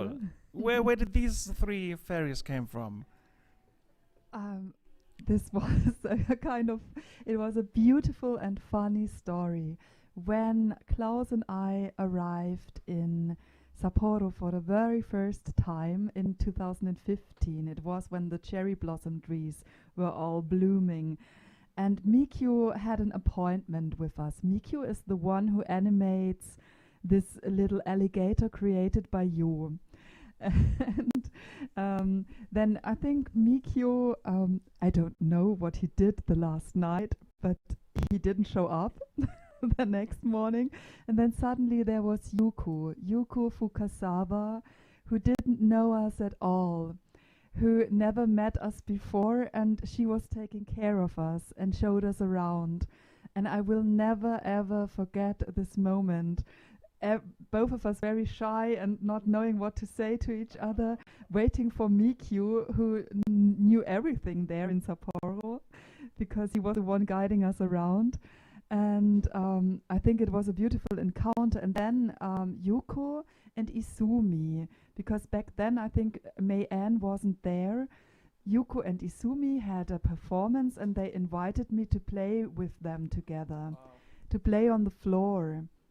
And I think I will never forget this. It was like a tea ceremony with lots of DIY spirit. Beautiful. What I really liked about you see with these two songs, they're so diverse. Yes, the they first one really was are. Yeah, it's like Moom meets Bananarama. Yeah. Beautiful, really, Yeah. really beautiful. And maybe there's also this Icelandic band called Madonna and Child. Maybe a hint of that, but Good tip. Obviously in a complete different way. The next thing, I think you're quite familiar with this next person we're going to play, right? Yes, I am. Okay. Do you want to introduce, or should I do it? We can do it together. She Okay. is called Laura Tice. Laura Tice. And what do you know about her? Not a lot. By the way, I really have to say thank you, because you helped me so much to get through this program. Yeah, So, thank you for what doing I'm- this. It's great. I only know she's in a band with someone we know, and the band is called beißpony, and that's your band as Yeah. well, right? You're in this band called beißpony. Yes, and the band, I think it more and more grew into a kind of group thing, because there are other people who helped us, for example, Colin with recording, or Fabian and Stefan, other friends of us. And so for us, it also feels more like a group thing, even though the two of us are mostly performing on stage. So that is our fun thing. Yeah. Okay, so and she released a book, right? A book with poems. And I'm so happy about this, because I think poetry and writing is the thing that she really, really, really loves since she was a small child or teenager. And I think because of all the society's pressure and so on, it took a long way or time to dare and do it. And she did it, and she studied creative writing in Oxford, and I think she had super good exams, and then she publishes one poem after the other, and she also is a super quick songwriter. I think it's the thing she has to do. She has to write. And it's also so nice to see that you see music is just sort of the surface. There's so much underneath. There's poetry, there's sculpturing, there's painting. The cover of you can see it here, for example, was done by Helena. It's number 6, I guess. Yeah, it was number 6. It was the winter's edition. Okay, Yeah. and this one is by Yo, who we're going to see later. So it's all a collective thing, and on all on all the arts, so to say. It's not only music. Yeah, and I remember in the beginning, I always said something about this Japanese comedian who died of COVID-19. And she's really angry about the Japanese authorities because in her perspective, they are not really informed very well. So people maybe don't take it really seriously. And it reminded her often of the situation when there was a tragedy with Fukushima. And she said she also Mikyu, both of them did a cover artwork, and they are really sick of these old man's world who always collect information to be in charge of the power. So, and they want to break this up. So, that's another, because of course we're living in a very comfortable bubble, I have to say. And this is also something I took from this project, to see other points of view, which can be quite healthy from time to time, I have to admit. Yeah, because if you have a look at the cover artworks, most of them look super colorful and maybe happy, but then if you dig deeper into it, there is an interesting story behind there. Tell us. Yeah. Do you have a specific one, or just? Yeah, maybe if you have a look at the one from Martin Greci, it's right next to you, next to your chair, with Barber Papa, with these two figures. Some of us who are, I think in Bavaria we had this in the children's program, these animated figures that can change and transform. And I really like it a lot also because it shows this situation staying in a child's room at home, but if you have a closer look, there is maybe a dead Barber Papa lying there with a gun and you don't know what really happened. So there's also this uncanny thing. And then there are some very playful contributions, like Daedra Mesayus from Indonesia. It's lying on the bottom. The one with the alligator that looks like pottery. No, that is Mikyu and A Hui. No, other side, the complete other side. This one. Yes, this one. This was from Daedra Mesayu. She's from Yogyakarta originally, but now she lives in Bandung. And she really did pottery just for this cover artwork. She did it with so much care. Then she photographed it, and she did a composition in Photoshop. It's a very playful, honest approach too. So it's so different. I like this so much. You know what you should do? You should make an explanation to each cover as well. Yes. That goes with the record. Could share that, yeah. So you see, there's lots more to see and to dig into and to dive into and to discover. Should we just go to the next video of Laura? Yeah, I think it will be great because Laura is not a visual artist. She is definitely a writer. Okay. So this is from her debut poetry collection, and there she is. Hi. And it's called How to I hope I say it. Maybe you can say it. Tell me the name of your book you just released. Hello. Yeah, hi. Yeah, that's exactly right. It's called How to Extricate Yourself. So it looks like this. Yes, and I've released it. Oh yeah, there's a nice graphic there. I released it at the end of last year, so it's pretty new still. Beautiful. As far as I can say, I love the cover. I love jellyfish. I did that myself as well. Oh really? So you see where to stop today. It's without borders. Where do you join us from, by the way? So I'm joining from Oxford, from my bedroom in Oxford. It's so nice to see all the different. Oh, sorry. It's so nice to see all. I just wanted to say thank you. It's so nice to see all the different bedrooms, and it's so intimate as well. So thanks for letting us into your private spaces as well. And you are in beißpony as well, right? Yes, that's right. So another nice little connection was the Mi Bujin, the second song Lord of the Wings.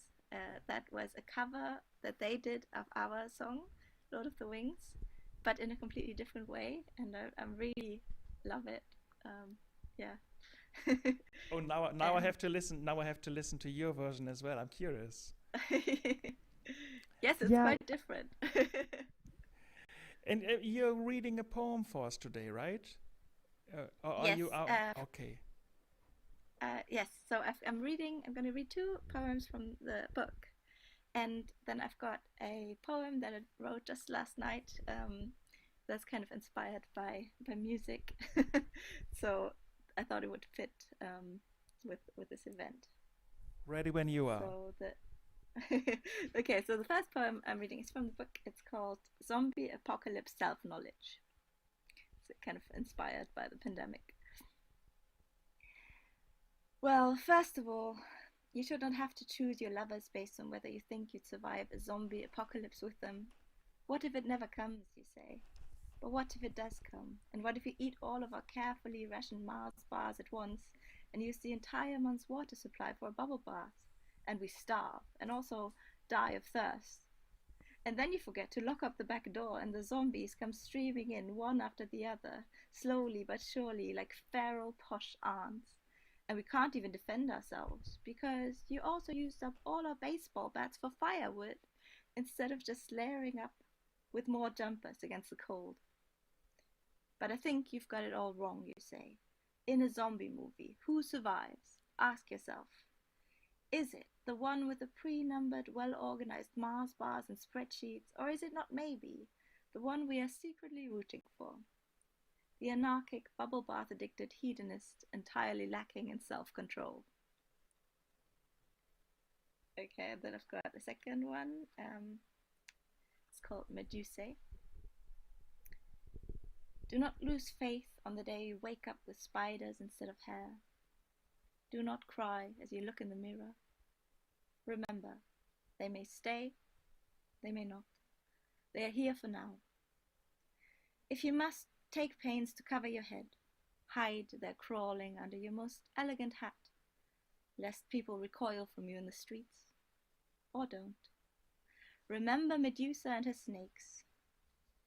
She turned anyone to stone if they looked at her frightened. She was a monster and proud. All hiss, curse and scorn, danger.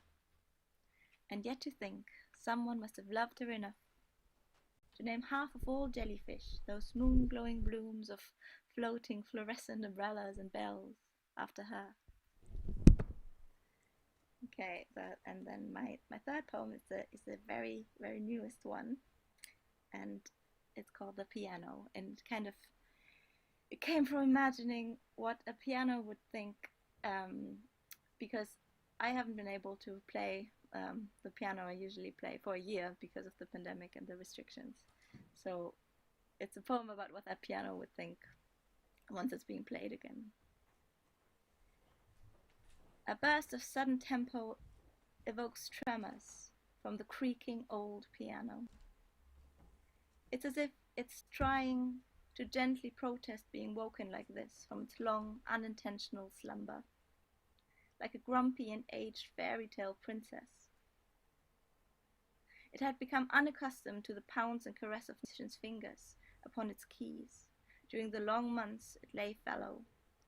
It is no longer used to this sort of exuberance after a sad year of neglect. It knows nothing of the reason for its isolation, the dread of the human pandemic. It only knows that it has to relearn the delicate dance of submission and melody that is always required from instruments that no matter their age or exhaustion. And there is joy to be gained from it, pride too, as it finally gives up its whole aching being to the rubato rhythms inclined ears exalt. Really beautiful, really beautiful. Thanks a lot. You know what this last poem reminded me of? Huh? You know what this last one reminded me of? I have so many instruments at my place that I don't play properly, and sometimes I feel sorry for them that I don't play them properly because I can't. Yeah, but I can't really hear you now anymore. I'm sorry. Wait a second. Maybe the. Can you hear me? I can hear you perfectly. Can you hear me? You're a bit stuck at the moment. Laura, I can hear you perfectly too. Yeah. Click refresh. Ah, yeah, okay, I can. Perfect, you're back. Wait a second. Let's see if you come back. Let's. Oh, Laura, can you hear us? If we don't get Laura now, we switch to the next and come back to her if it's okay. Let's see. So, let's see how far we are here, because the next thing is going to be we want to bring something to you as well. And so we prepared a little something. I think we try one more time to go back to Laura. And if she's not with us, we try to go to the next program point. Let's see. I just check with the...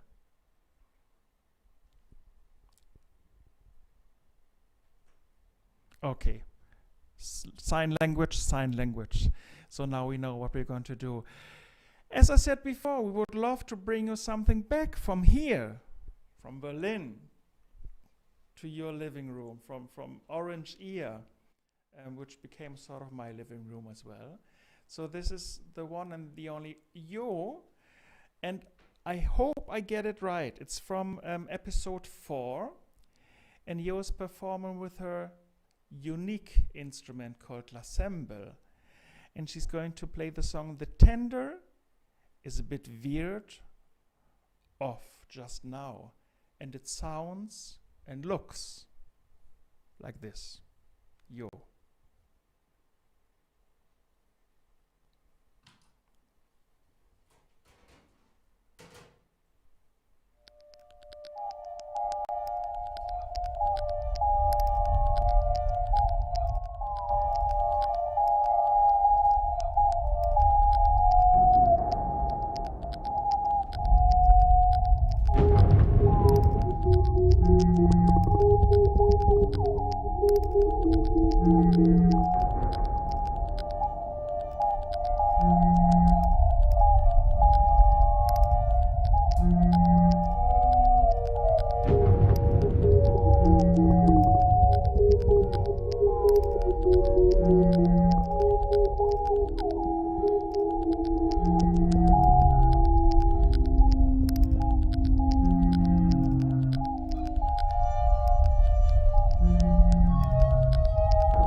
Yo. Beautiful. Again, a beautiful thing to watch and to listen to. This was Yo live from Orange here in Berlin. And I have the pleasure to talk to Yo as well. I think there were some questions. Maybe I can ask some of them to Yo. Yo, are you ready? Yeah, I'm ready. I hope everybody can hear me. Let's see. Here Aha. I am. Yo, it's I have to say I'm a bit more relaxed now because we know each other, obviously. Yes. And what was that? Well, what did you play? What was this instrument? What was it? Oh, I'm as a musician. I'm playing the glass Hamble. Don't you know that? I know now.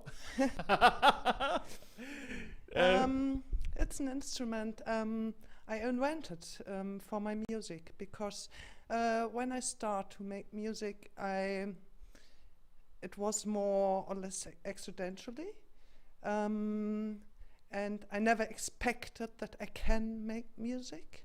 And when I observed that I can make music, I had the big wish that I also want to play live. But because I'm just using sounds but play it on an instrument, I can play it probably on a computer, but me myself not right moment.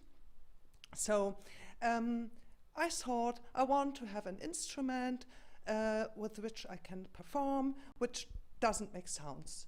So that was the idea in the beginning. And then I found my glass tubes, and I think they are coming from a chemical lab or something like that. And in the moment when I saw them, I thought, okay, this is my instrument. And since then, I'm playing around with this instrument, and for all of my songs, I have a special set for this instrument. But that's a good point, because you say songs, because it's not only a performance thing you do. You make music. Yeah, right. Yeah, right. You released some stuff already, and you got your team, right? I'm part of the Alligator team, and I released my first album just I think 2 years ago now, and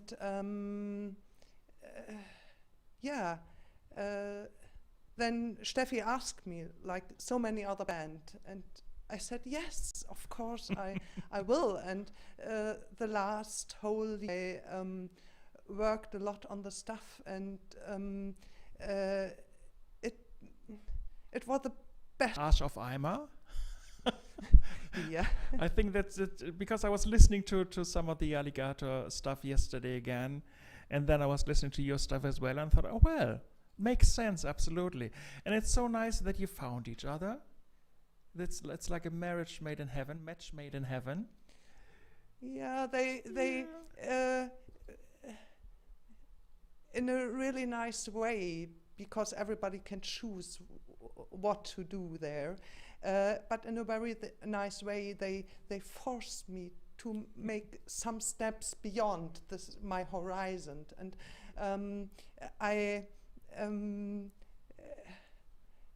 I made the first song with real instrument sounds there. I never used sounds of a real instrument, and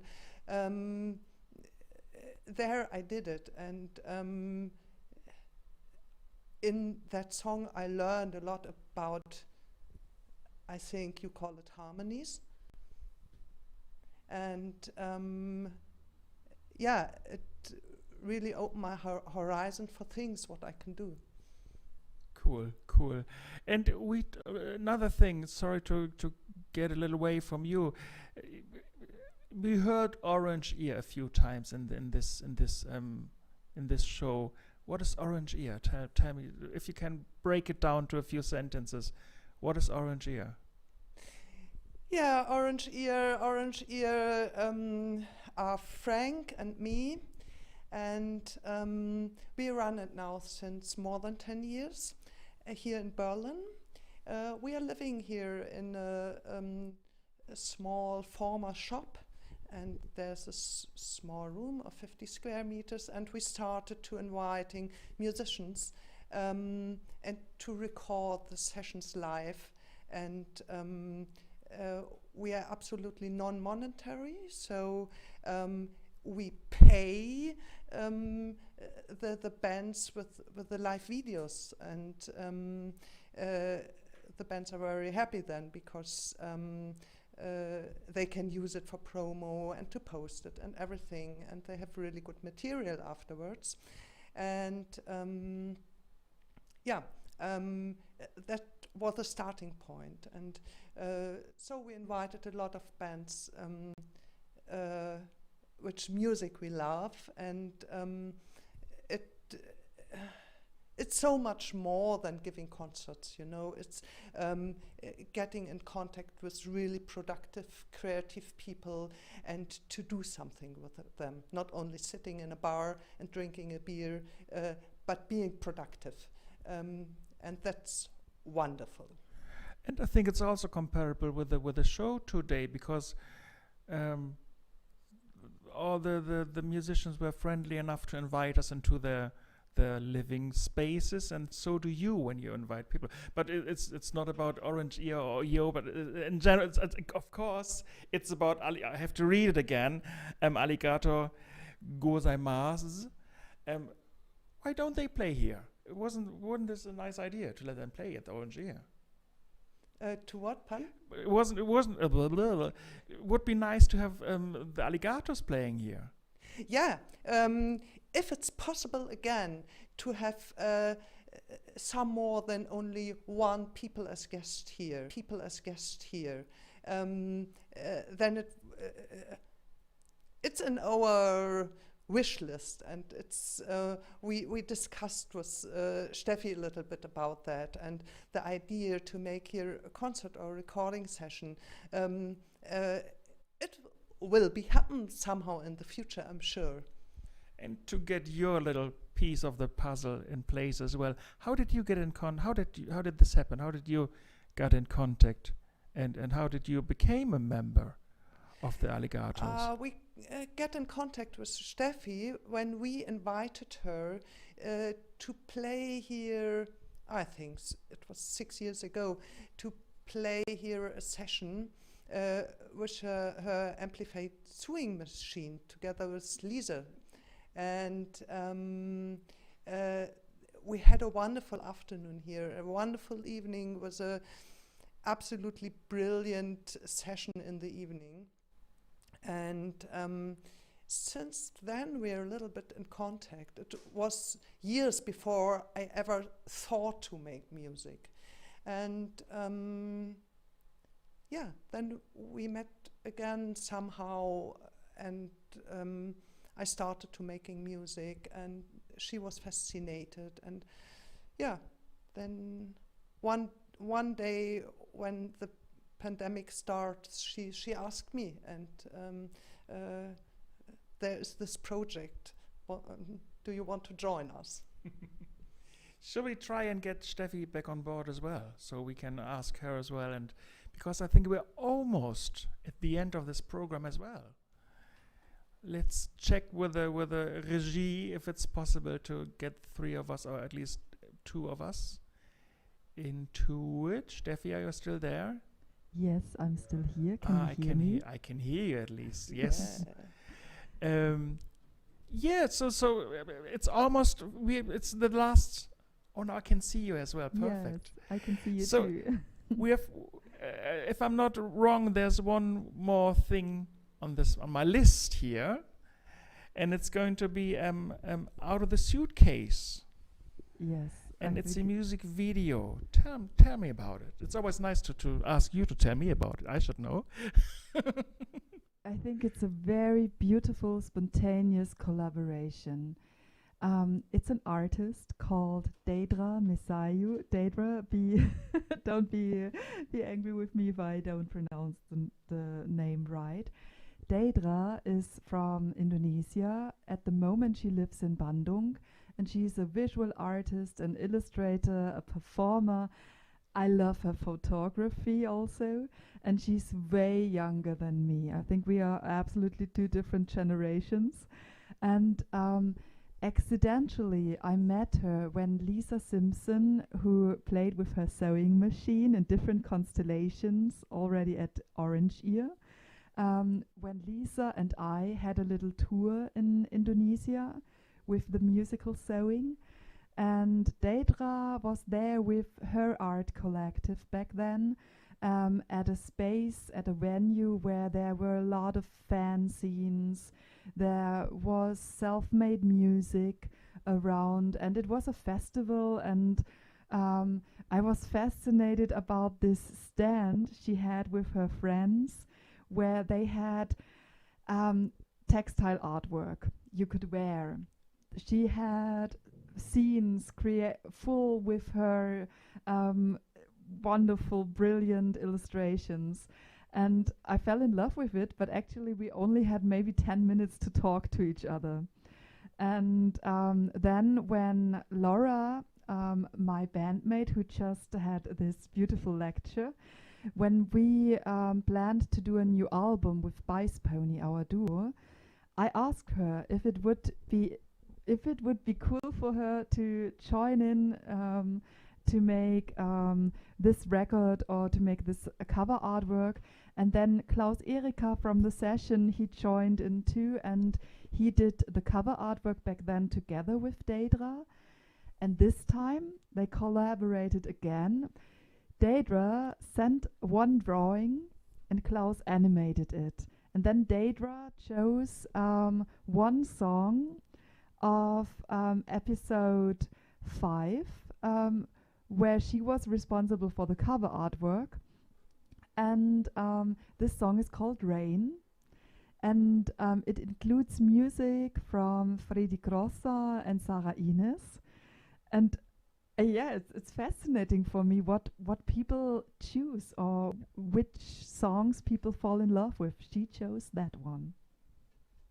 Sometimes you don't know what triggers people. No, it's but I like that. I like that so much. You can't predict which song, which collaboration moves somebody else, because it's so different for each episode. And yeah, and I also think, especially with this sort of, you would just leave a sound bit, a sound file in the Dropbox, and someone else listens to it, and it just speaks to you, and you don't have any idea about the background of it, and you create your own idea with it, and I really like this. yeah, so yeah, I think let's watch it. I Yeah, think it's great, and they just did it. It's a premiere. perfect. So let's watch it, and we talk a little bit more afterwards, right? Just to say goodbye, Yes. and I have some more questions for you. Yeah.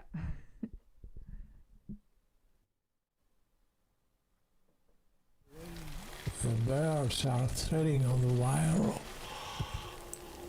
watching me while I'm spinning around.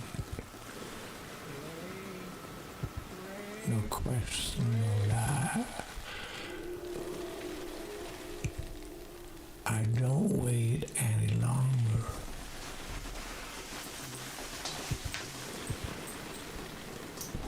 Pull out in my hand, view to the sky. No questions, no lie.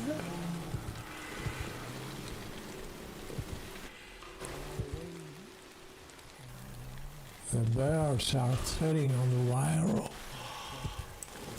watching me while I'm spinning around. No question, no lie. I don't wait any longer.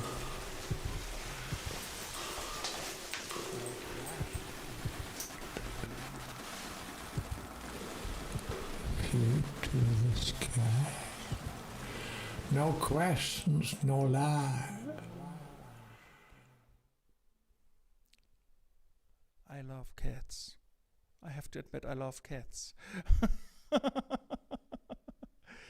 Steffi, now the question of questions. Can you hear me? Yes. Yes, I can hear you.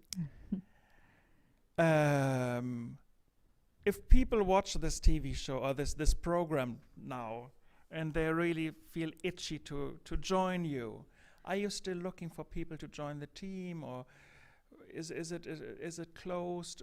Tell me, because you said it's about how do you choose? No, I think it's really not closed because it's very fluid. It might be that someday maybe I'm not in there anymore and another one is in there. So I think today I had this role of connecting because I had this privilege to meet a lot of the people who are involved in the show today. But I think there are already emerging new islands in Alligator Gozaimasu. So what I heard is that, for example, the Hercules and Leo case are interested to do something together with Lina and Inga and so on. And I think this is great, that there is going out something else. And then, for example, Jo and Klaus Erika, they want to do something with a velvet sound. I'm really curious what the glass amble and the Sinti will do with a velvet sound. So it's really open.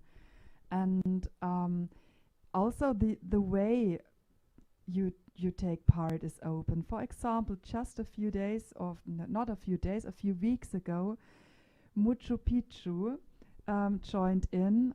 He uses electronic measurement instruments. And at first I think it wasn't clear for him what Alligator Gozaimasu is about.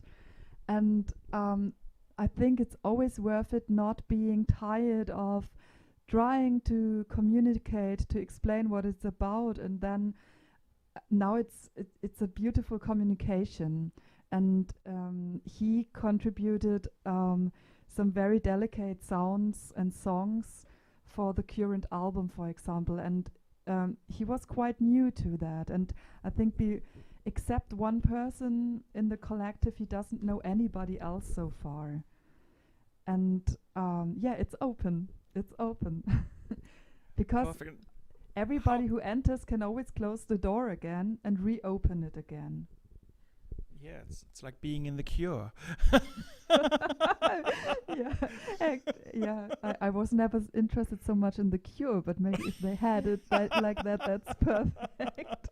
So how do people contact you? How if they want to reach out for you? How do they contact you? What's the best way?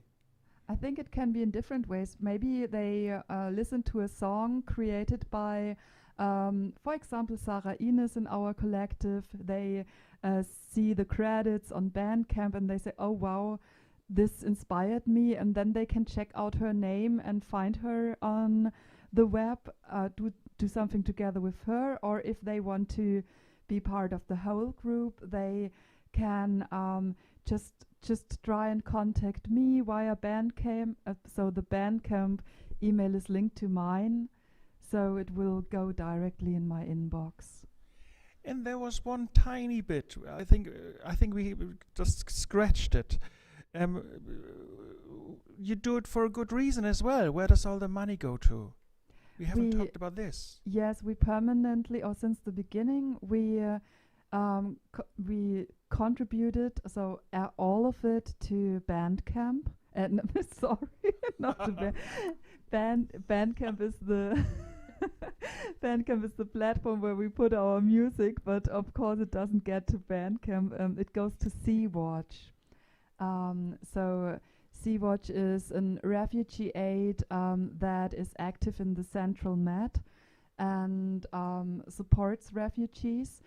And when the borders started to close more and more and more in the first lockdown, we thought we have to open. We have to open the collective. We want to share, because nobody or the politics didn't take care of refugees anymore. They closed the borders because of the pandemic, and so it made sense for us. And then there were moments when there was this disaster in Beirut. We thought about changing the organization where we give the money to. But also in that period, Sea-Watch was still active in the Central Med, and we thought it makes sense. They already have the ship, then it goes directly to the aid, and they can directly do something, and it made sense for us. So and people out Bandcamp, there.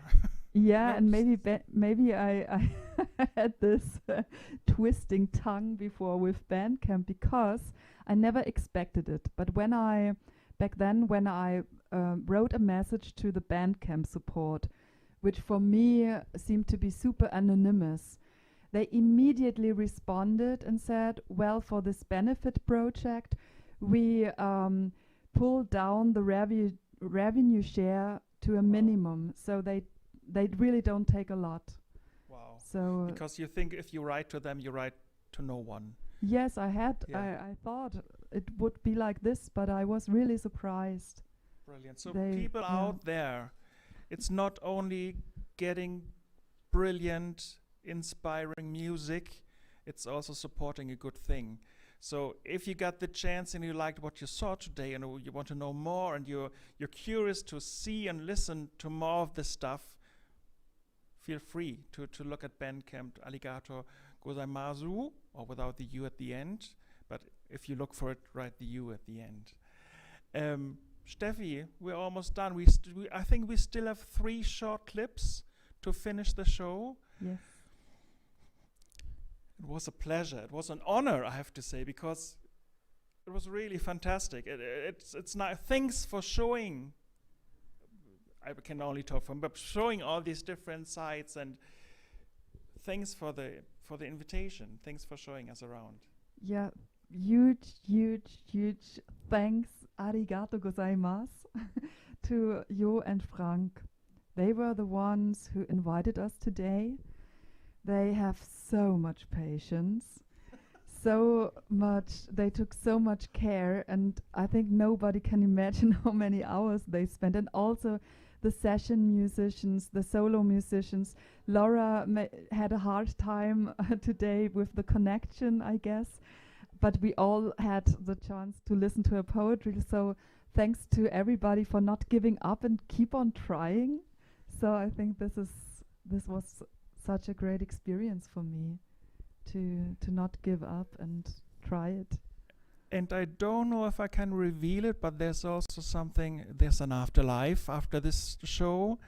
I think we're going to reveal it, if has to be revealed in the Facebook event, because there are some ideas about continuing this jam situation thing for the future. Should we talk about it, or is it still not really there? I think it's great because Frank already offered us for Alligator Gozaimasu to use his server, to use Orange Ear's server, and via this server and a freeware called Jamulus, we have the chance to connect with each other, no matter in which place we are. So it feels like in a virtual band room when you switch together. And so I think this is something some of us will really check out in the future. So you can just open the door, see who's there, and ask if this person likes to play. Yeah, there is a calendar. We can meet. We can write down, I want to meet you then, and then we can enter with this software and with the server. Just look at the Facebook event, or get in contact with us, with Jo, Frank, with Steffi, and we are there with open arms. Yes. Steffi, thanks for this brilliant. I don't know how long it was in the end. Was it 1 or 2 hours? I don't know. Thanks it for was this. Longer than we wanted, but it's always longer. Life is always longer than you want in the beginning. It wasn't longer than we wanted. It was longer than we planned it. Yes. Yeah, that's right. Steffi, let's see. I heard there are some plans also, if it's possible, for the summer, maybe for some things in Munich. but we're Yeah. not giving away too much. Yeah, it was maybe in a very optimistic, crazy moment when Mirka Lutz, a friend from Munich, and I thought it's totally worth it. We try to apply for this huge collective. We would love to do a festival. Of course, we are very realistic too, and maybe if it works and if we should get some funding, because then for me it's really important to support the musicians who come to Munich and play together. If that should really work, I think it's clear, maybe not all of us will have the chance to come, but now we have the possibility to connect with the second option online. And I think a lot of people tend to say this is a Corona or COVID or pandemic project, but I think it is not only like this. Because honestly, I only had the chance to travel to Indonesia, for example, and Japan because I had a scholarship. And with the little money I usually get as a freelance artist, I would have never had the chance. But with this online opportunity extra, now we all have the chance to see our friends from overseas. And it's not about money. It's really just about the time you spent, so to say. And I think there's so many tiny bits we left out today, and there's so much more to discover. So again, as I said before, feel free to contact us. Feel free to contact Steffi. Or any other musician in any Alligator. other musician you're interested in. Listen to the episodes. If you see someone, check this person out, because it's also a way to show what you do, and I think it's the best possible way to show what you do inside this collective, because it's so open. Yeah, and I remember one beautiful sentence from a filmmaker called Ulrike Oettinger. So honestly, I'm a kind of fan of hers. And then there was a little exhibition by Tabea Blumenschein when she was still alive in 2015 in Berlin. And there was a talk led by Ulrike Oettinger. She had your part back then, Timo. And then in the end of that talk, I dared to ask Ulrike Oettinger a question. And it was a stupid, boring question, I guess. It was, is there any person where you desperately wanted to work with that person all the time in your life? So like, if she had someone up there she definitely wanted to work with. And she was so pragmatic and said, no, all you have around yourself are your friends. Just do it with them. And I felt so stupid, but I will never forget it. It's the most beautiful thing she could have said. Thank you.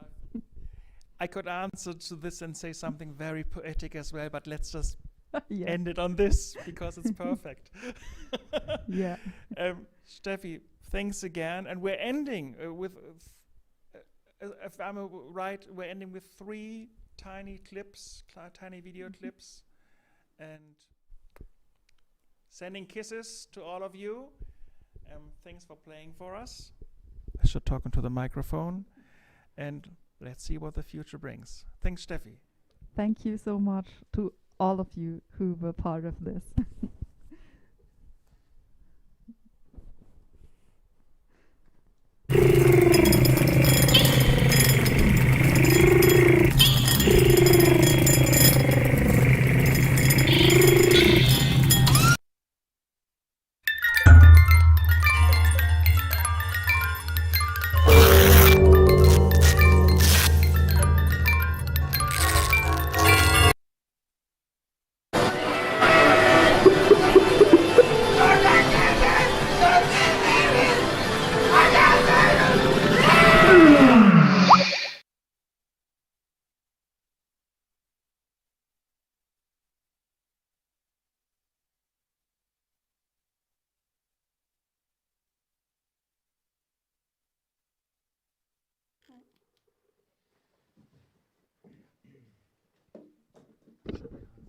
Ja, echt super.